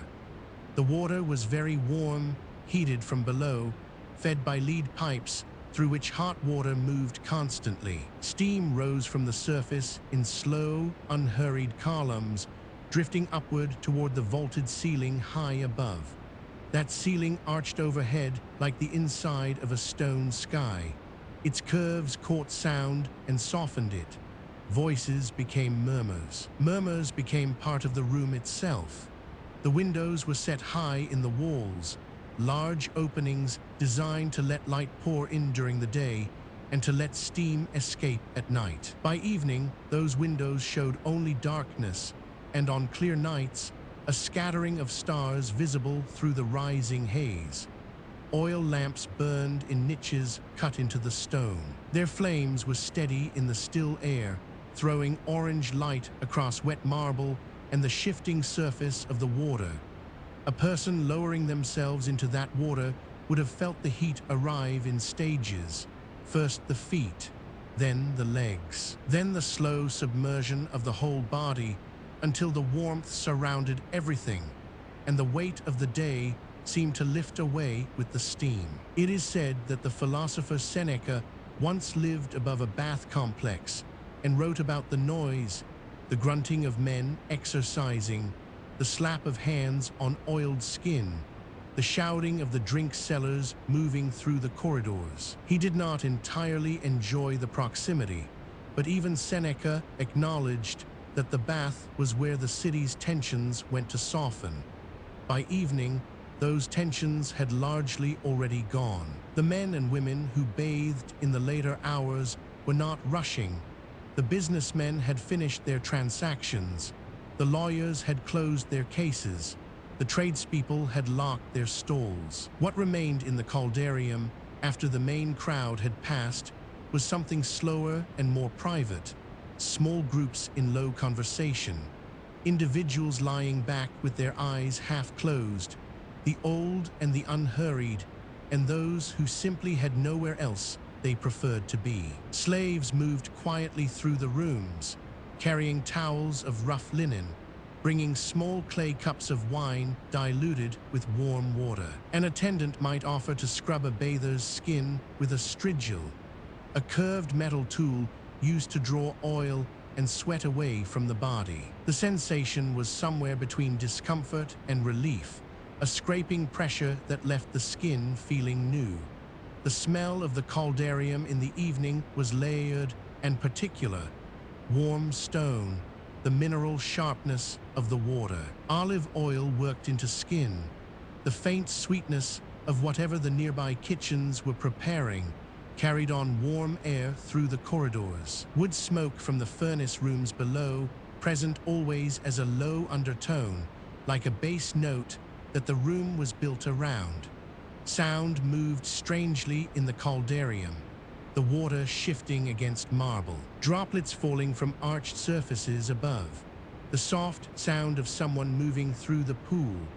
These sounds arrived muffled by steam, rounded by the stone curves above. A conversation happening 10 feet away was unintelligible, just the low rhythm of voices without words.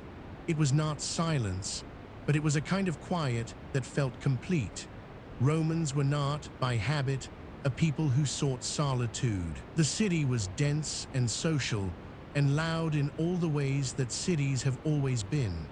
But the bath offered something different from the street, or the forum, or the crowded Insula apartment.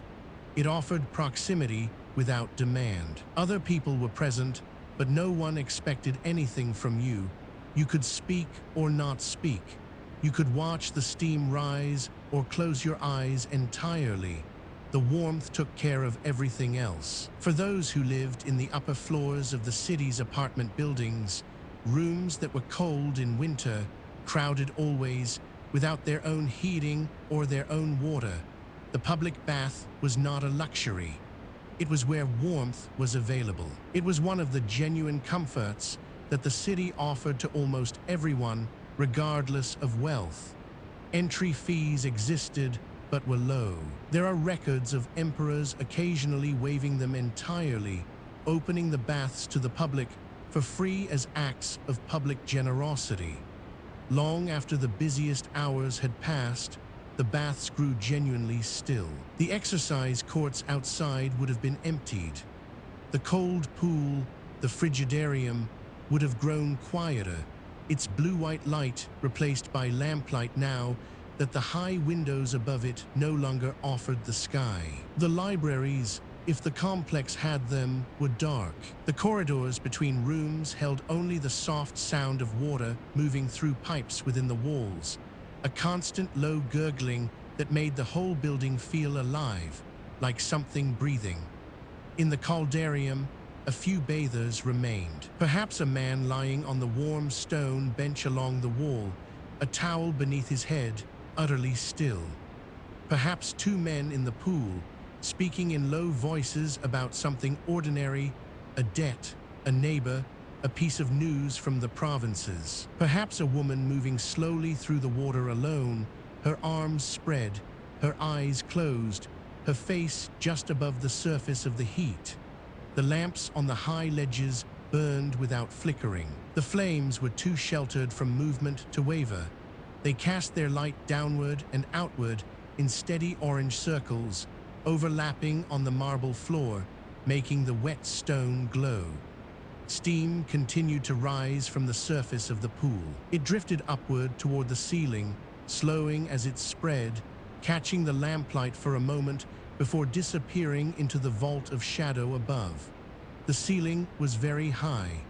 Its exact shape was lost in the dimness above the lamp line. A bather looking up from the water would have seen only the lower edges of the stone arches lit in warm amber, and then darkness above them, and then nothing. It is a particular quality of very old stone rooms that they make the world outside feel very far away. The furnaces below the baths burned continuously. They required constant feeding. Slaves worked through the night in the basement rooms, moving wood and stoking fires, maintaining the heat that flowed upward through the hollow floors and walls. This was invisible work, unknown to the bathers above. The warmth simply existed, as reliable as sunlight, rising through the marble with no apparent source. To bathe in the Thermae was to be held by heat, without understanding where it came from. In those days, that kind of comfort was taken as natural, even by those who understood perfectly well what lay beneath the floor. The warmth was the point, the rest was engineering. Centuries before these great imperial complexes were built, Romans had bathed in simpler ways, in rivers, in private tubs, in small neighborhood bathhouses, without the mosaics or the libraries or the sweeping vaulted ceilings. The development of the Thermae was gradual. Each generation built larger, each emperor trying to exceed what came before. By the height of the empire, The bath had become something almost impossible to describe to someone who had not stood inside one. A whole warm world contained within walls of heated stone. A person leaving the baths in the late evening would step back out into the city and feel the contrast immediately. The night air was cool against skin that the water had left flushed and loose. The streets were quieter now than they had been before. The vendors were gone, the crowds had thinned. The city was moving toward its nightly hour of relative silence. But for a little while, the warmth of the water stayed with you. It moved through the body slowly, like something absorbed, like a heaviness behind the eyes that was not unpleasant. The skin felt smooth and clean and slightly tightened by the heat. The muscles were soft. The mind, scrubbed of the day's friction, moved without catching on anything. It is said that sleep came easily on bath nights. There is a particular kind of tiredness that is not exhaustion but completion. The body has been warm and submerged and gently attended to. The mind has been given space to slow. The sounds of dripping water and low voices and distant furnace work have replaced the sharper sounds of street and commerce. You have been, for an hour or two, in a place specifically designed to make you feel well. Walking home through the dark city after such an evening, past the shuttered stalls and the lit doorways and the distant sound of someone singing several streets away, a person would carry that warmth like a lamp inside them.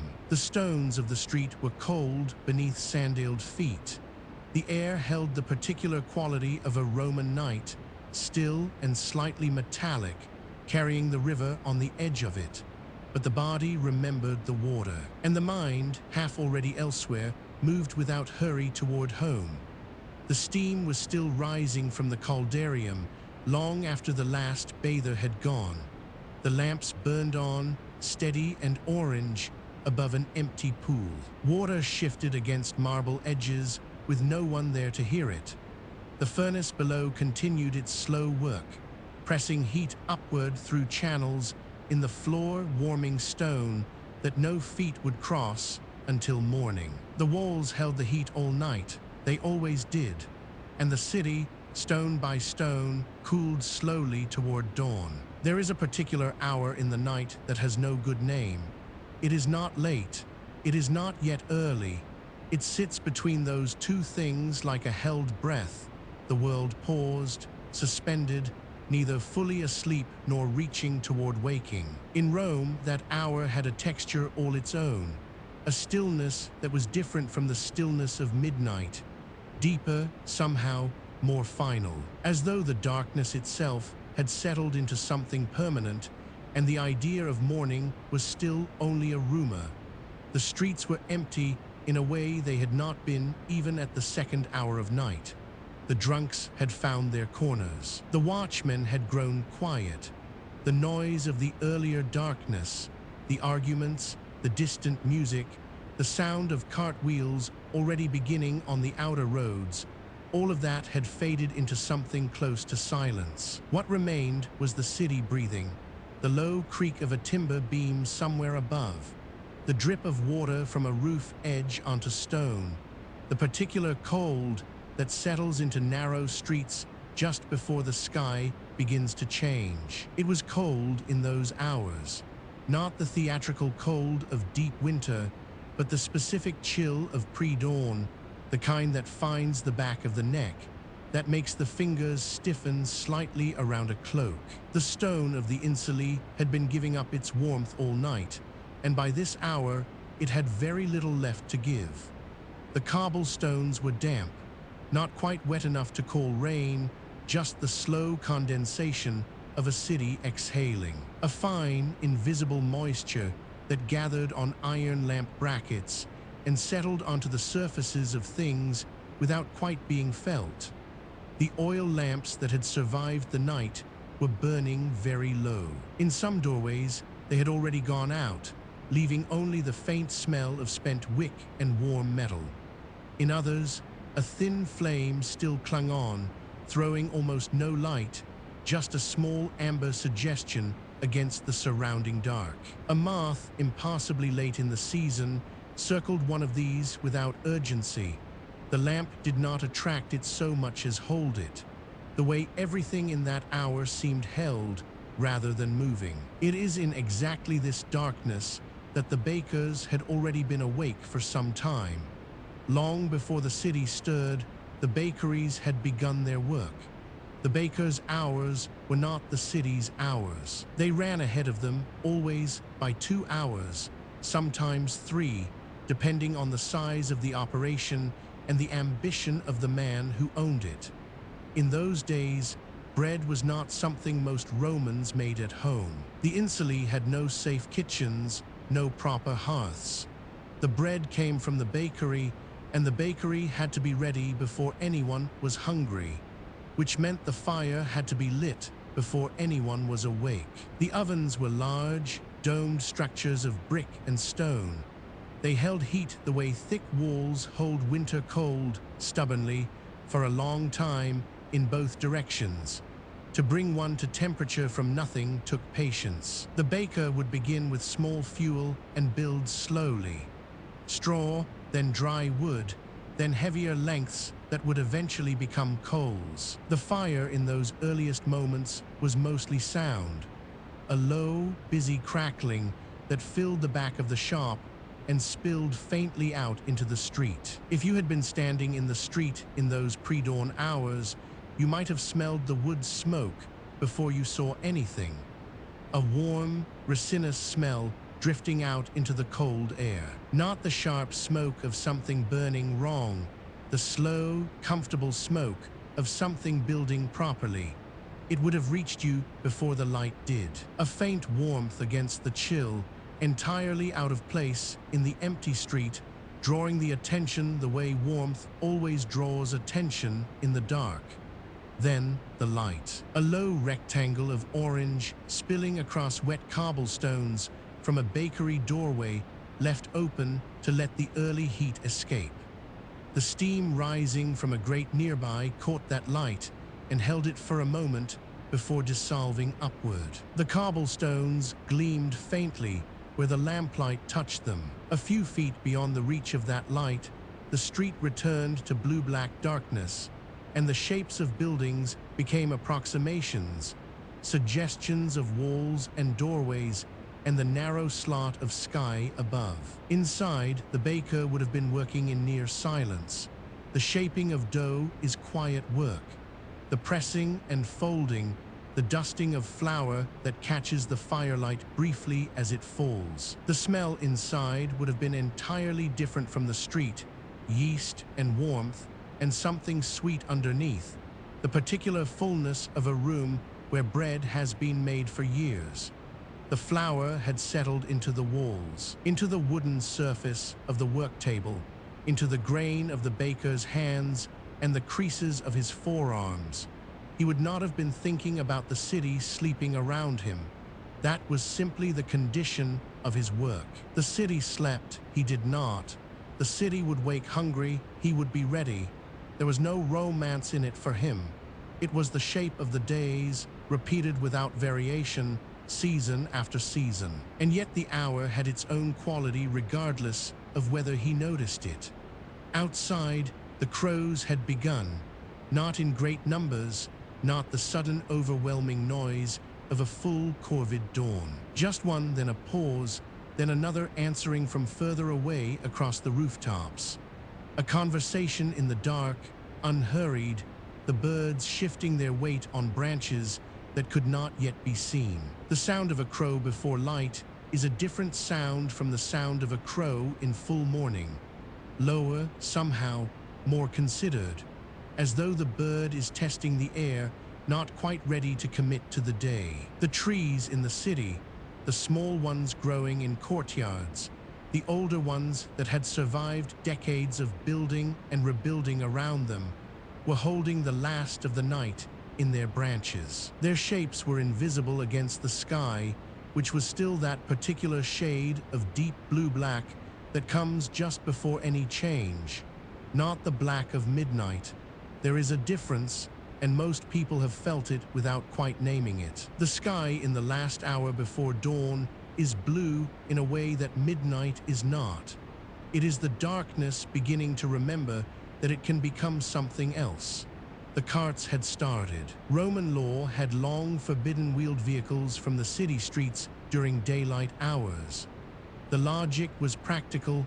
The streets were too narrow, the foot traffic too dense, the chaos too immediate if carts and crowds were allowed to mix. So the supply of a city of 1 million people happened at night, and the final hours of that supply window were these hours. The last loads of the night making their way in from the warehouses near the river, from the gates where goods arrived from the roads.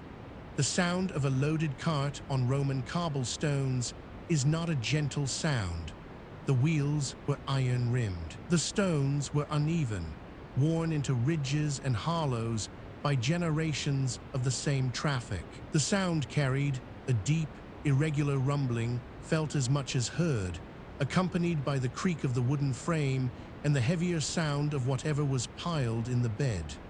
Amphoras, perhaps, grain sacks, timber. The sound arrived before the cart did and lingered after it had passed, rolling off the walls of buildings and fading slowly into the general quiet. The mule pulling such a cart moved at its own pace, neither hurried nor reluctant, simply moving, ears turning slightly at the sound of the crow, at some smell on the cold air. The driver was bundled against the chill, hunched slightly on the board, his breath visible in small clouds that the lamplight caught for a moment as he passed a doorway. He would not stop. There was a delivery to make, and after that, the long road back out before the city fully woke and the rules reasserted themselves. The city accepted this noise without stirring. The people sleeping in the rooms above the street had learned, or been born into, a relationship with the cart sounds of pre-dawn.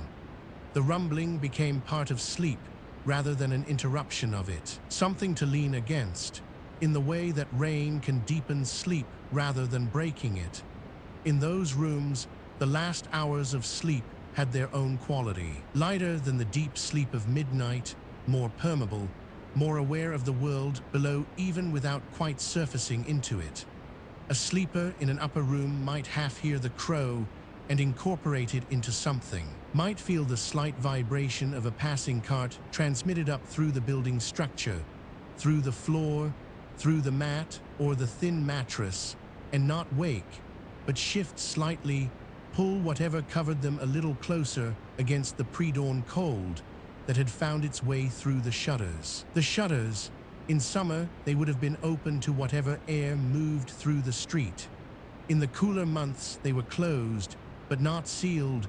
Roman shutters were practical objects, not precise ones. The cold came through the gaps in thin fingers. A candle left burning would shiver slightly in that draft. The smell of the outside came in too, the bakery smoke, the wet stone, the particular smell of a city at night that is hard to name but unmistakable. Old stone and old wood, and the faint traces of a million lives compressed into a few square miles. The forum, in these hours, was entirely empty. The stones that in a few hours would be loud with commerce and argument and the performance of public life were perfectly still. The temples stood in the dark, their columns pale against the sky. The offerings left on steps the evening before had grown cold and damp with the night air. A dog, thin and purposeful, moved along the edge of the space and disappeared into shadow without pause. The statues stood above all of this in the darkness, seeing nothing, their stone faces patient in the way only stone faces can be. Somewhere in the city, a door opened. Briefly, a smell of sleep and warm rooms entered the street and then was closed away again. A figure, indistinct in the dark, moved quickly along a wall and turned a corner. Gone. The street returned to itself. The sky had not yet changed, but something had shifted in the quality of the darkness, so subtle that it would have been impossible to name in the moment. Only later, looking back, would you recognize it as the first loosening. The darkness beginning to ease its hold by the smallest degree. Not light yet, not the suggestion of light, just the beginning of the end of the absence of light, a thing without a good name, like the hour itself. The baker slid the first batch into the oven. The long wooden paddle moved smoothly into the heat, deposited its load on the stone floor inside, and withdrew. The door was sealed. The smell of baking bread began to move out into the street, layering itself over the wood smoke. A warm, yeasty fullness that was one of the oldest smells in human experience. Grain and water and heat combining into something that meant the day was coming, that there would be food, that the night had passed without catastrophe. The crow called again from somewhere above.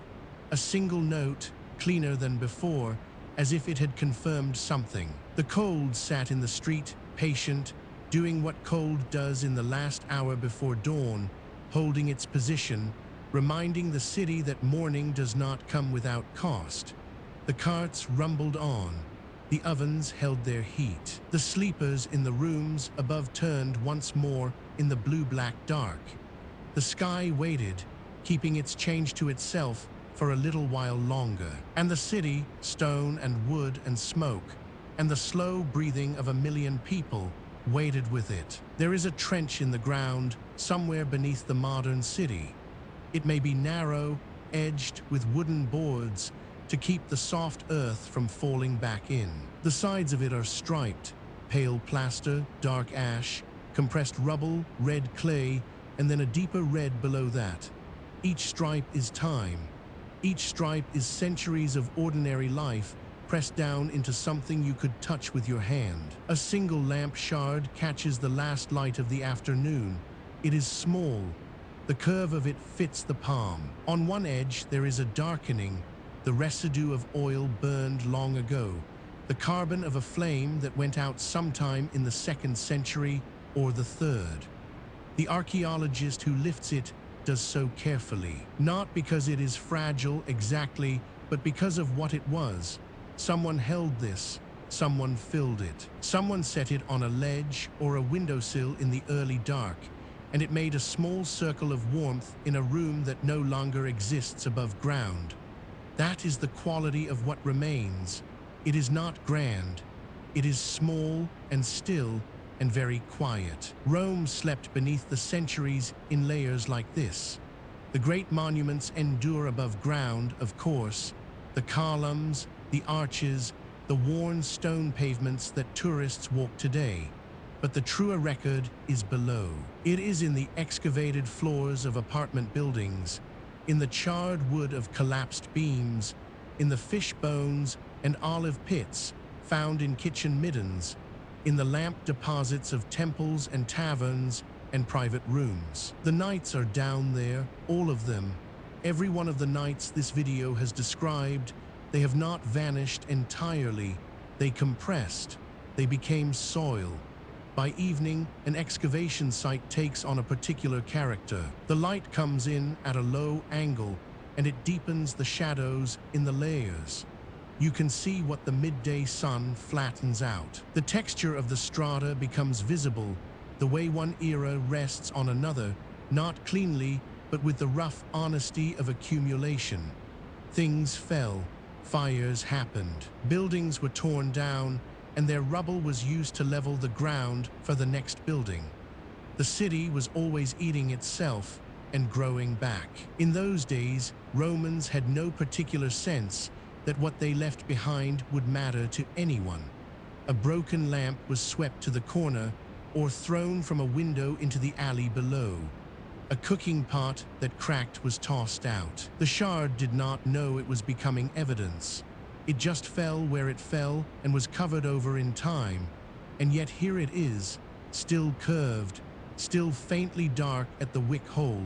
The smell of a freshly opened trench is distinctive. It is cool and mineral and faintly sweet in a way that is hard to explain. There is something fungal in it, something of deep moisture and compressed time. When a new layer is exposed, when the careful trowel scrapes back centimeters of dark earth, there is sometimes a moment before anything is identified, when you are simply in the presence of a different era. The smell is not unpleasant. It is the smell of deep rest. Archaeologists working Roman sites have found the residue of evening meals in carbonized form. Bread gone hard and black in an oven that was buried by a collapse. Lentils reduced to a dark paste in the bottom of a ceramic bowl. The seeds of figs, the bones of small birds. These were not last meals in any dramatic sense. They were just meals that happened to be interrupted or simply left behind when a building was abandoned and slowly filled with debris. The ordinariness is almost unbearable in a gentle way. Someone made that bread. They made it in the evening, probably. They would have shaped it by lamplight, working the dough on a stone surface worn smooth by generations of the same motion. The fire in the oven would have been bright and hot. The room would have been warm and smelled of wood smoke and grain. And then they ate, or they did not eat, and the bread remained, and the roof came down, and 2,000 years passed. It is said that the city of Rome has never truly been abandoned. It has always been lived in, layer on layer, the same hills, the same rivers, the same sky. The modern streets follow paths worn into existence long before any pavement was laid. The hills are where they always were. The Tiber bends as it has always bent. And beneath the traffic and the coffee and the electric light, the old city lies in its long horizontal sleep. Long after the last watchman of the ancient city made his rounds, the things he walked past began their slow descent. The lamp oil dried, the wood gave way to insects and moisture, the painted plaster cracked and fell, the mortar between the stones lost its grip, and the ground, patient and indifferent, received it all. It did not distinguish between the beautiful and the plain, between the sacred object and the broken cup. Everything went down together. There is something peaceful in that. Not sad, exactly, or not only sad. There is a rightness to it. The city was alive. It burned its lamps and made its bread and argued in its streets and lay down in its dark rooms to sleep. And then time did what time does. What the archaeologists have reconstructed from the lamp deposits alone is extraordinary in a quiet way. Oil lamps were deposited in enormous quantities at shrines and temples, left as offerings or burned in ritual, and then swept into pits and covered over. Thousands of lamps in a single deposit, tens of thousands at larger sites. Each one was lit at some point. Each one represented a small act of devotion or need or habit. Someone stood in the dark and made a flame, and the lamp went into the earth and stayed there until someone dug it out centuries later and held it to the light. The residue of soot found on the ceilings and walls of Pompeii has been studied carefully. The patterns of blackening show exactly where the lamps were placed, on shelves, in niches, on brackets near doorways. The shadows those lamps cast have been reconstructed, in a sense, by the soot that replaced them. The light is gone. The record of it remains. In those days, the night was not an absence. It was a presence, dense, textured, full of its own activity and sound. The city did not simply stop when the sun went down. It changed. The streets took on different populations. The sounds shifted. The smells changed as the cooking fires died down and the cooler night air settled over the alleys and courtyards. The city breathed differently at night, slower, deeper, and with a quality of not silence exactly, but a reduction, a gentling. And all of that is down there now. The dusk at an excavation site settles in a particular way. The ambient glow of the modern city sits on the horizon, a soft orange-yellow against the darkening sky. It is not dark where you stand. The electric lights of the site are on timers, and they have not yet come on. For a short while, 10 minutes, perhaps 15, the trench is lit by nothing but the fading day. The colors of the layers deepen. The pale plaster goes gray. The dark ash layer becomes nearly black. The red clay at the bottom of the trench takes the last warm light and holds it terracotta, fired earth, the same basic color as the lamp shard in your hand. The city overhead hums. Somewhere a siren, somewhere a door. The ordinary sounds of 10,000 people going about their evenings. They are 2,000 years from the people who left these layers behind, and they are also, in the most basic sense, doing exactly the same things. Cooking, setting out lights, settling in for the night. Below the trench, there are more layers. There always are. Below the Roman levels lie the earlier remains of the same hills, older fires, older ceramics, older accumulations of human presence. The ground goes down further than any one excavation can follow. The darkness at the bottom of the trench is not the beginning. It is just the depth reached before funding ran out, or the water table stopped progress, or the season changed. Long after the last lamplight of ancient Rome guttered out, not metaphorically, but literally in real rooms one final time, the oil soaked into the clay of the lamp, and the wick went cold, and the darkness was complete. That is the image, not collapse, not catastrophe, just the ordinary going out of an ordinary light in a room where everyone had already fallen asleep. It is said that sleepers in ancient Rome lay on mattresses stuffed with wool or reeds or straw, in rooms that were dark by any modern standard. The darkness was total in the back rooms and the upper floors. A person lying in that darkness, in the warm weight of sleep, would not know they were Roman. They would not think of empire or history or what they were leaving behind. They would simply be asleep, breathing slowly, the city's nighttime noises just barely audible through the wooden shutters. Their breath fogged slightly in the winter months. In summer, the room held the day's heat, and they lay with one limb uncovered. The wool of the blanket smelled of lanolin and wood smoke. The floor was stone or beaten earth. The ceiling was low and dark. Nothing about that night has survived. Not in any single artifact, not in any text. It was simply a night, one of the millions, and it passed without record. And yet the lamp that burned on the shelf that night, and was later dropped and cracked and swept away, and found its way eventually down through the levels of the earth, that lamp is in a drawer somewhere in a museum. Catalogued, measured, photographed.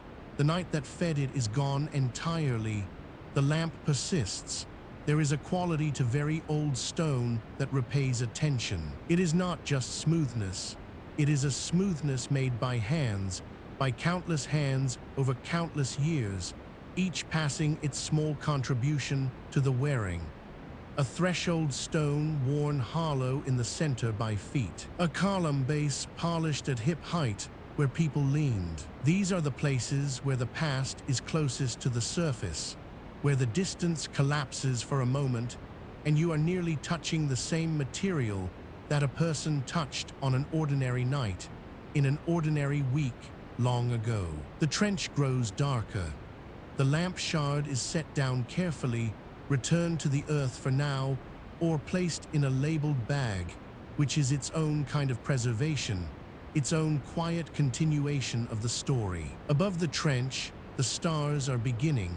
The modern city's light dims them, but they are there. They were there on every night this city has described.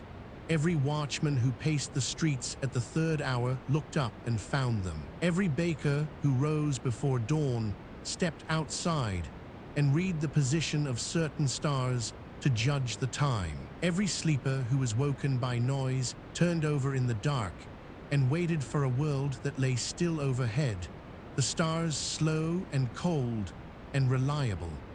The stars do not change on the scale of human history. The same patterns hung over the ancient city. The same slow wheel of them turned.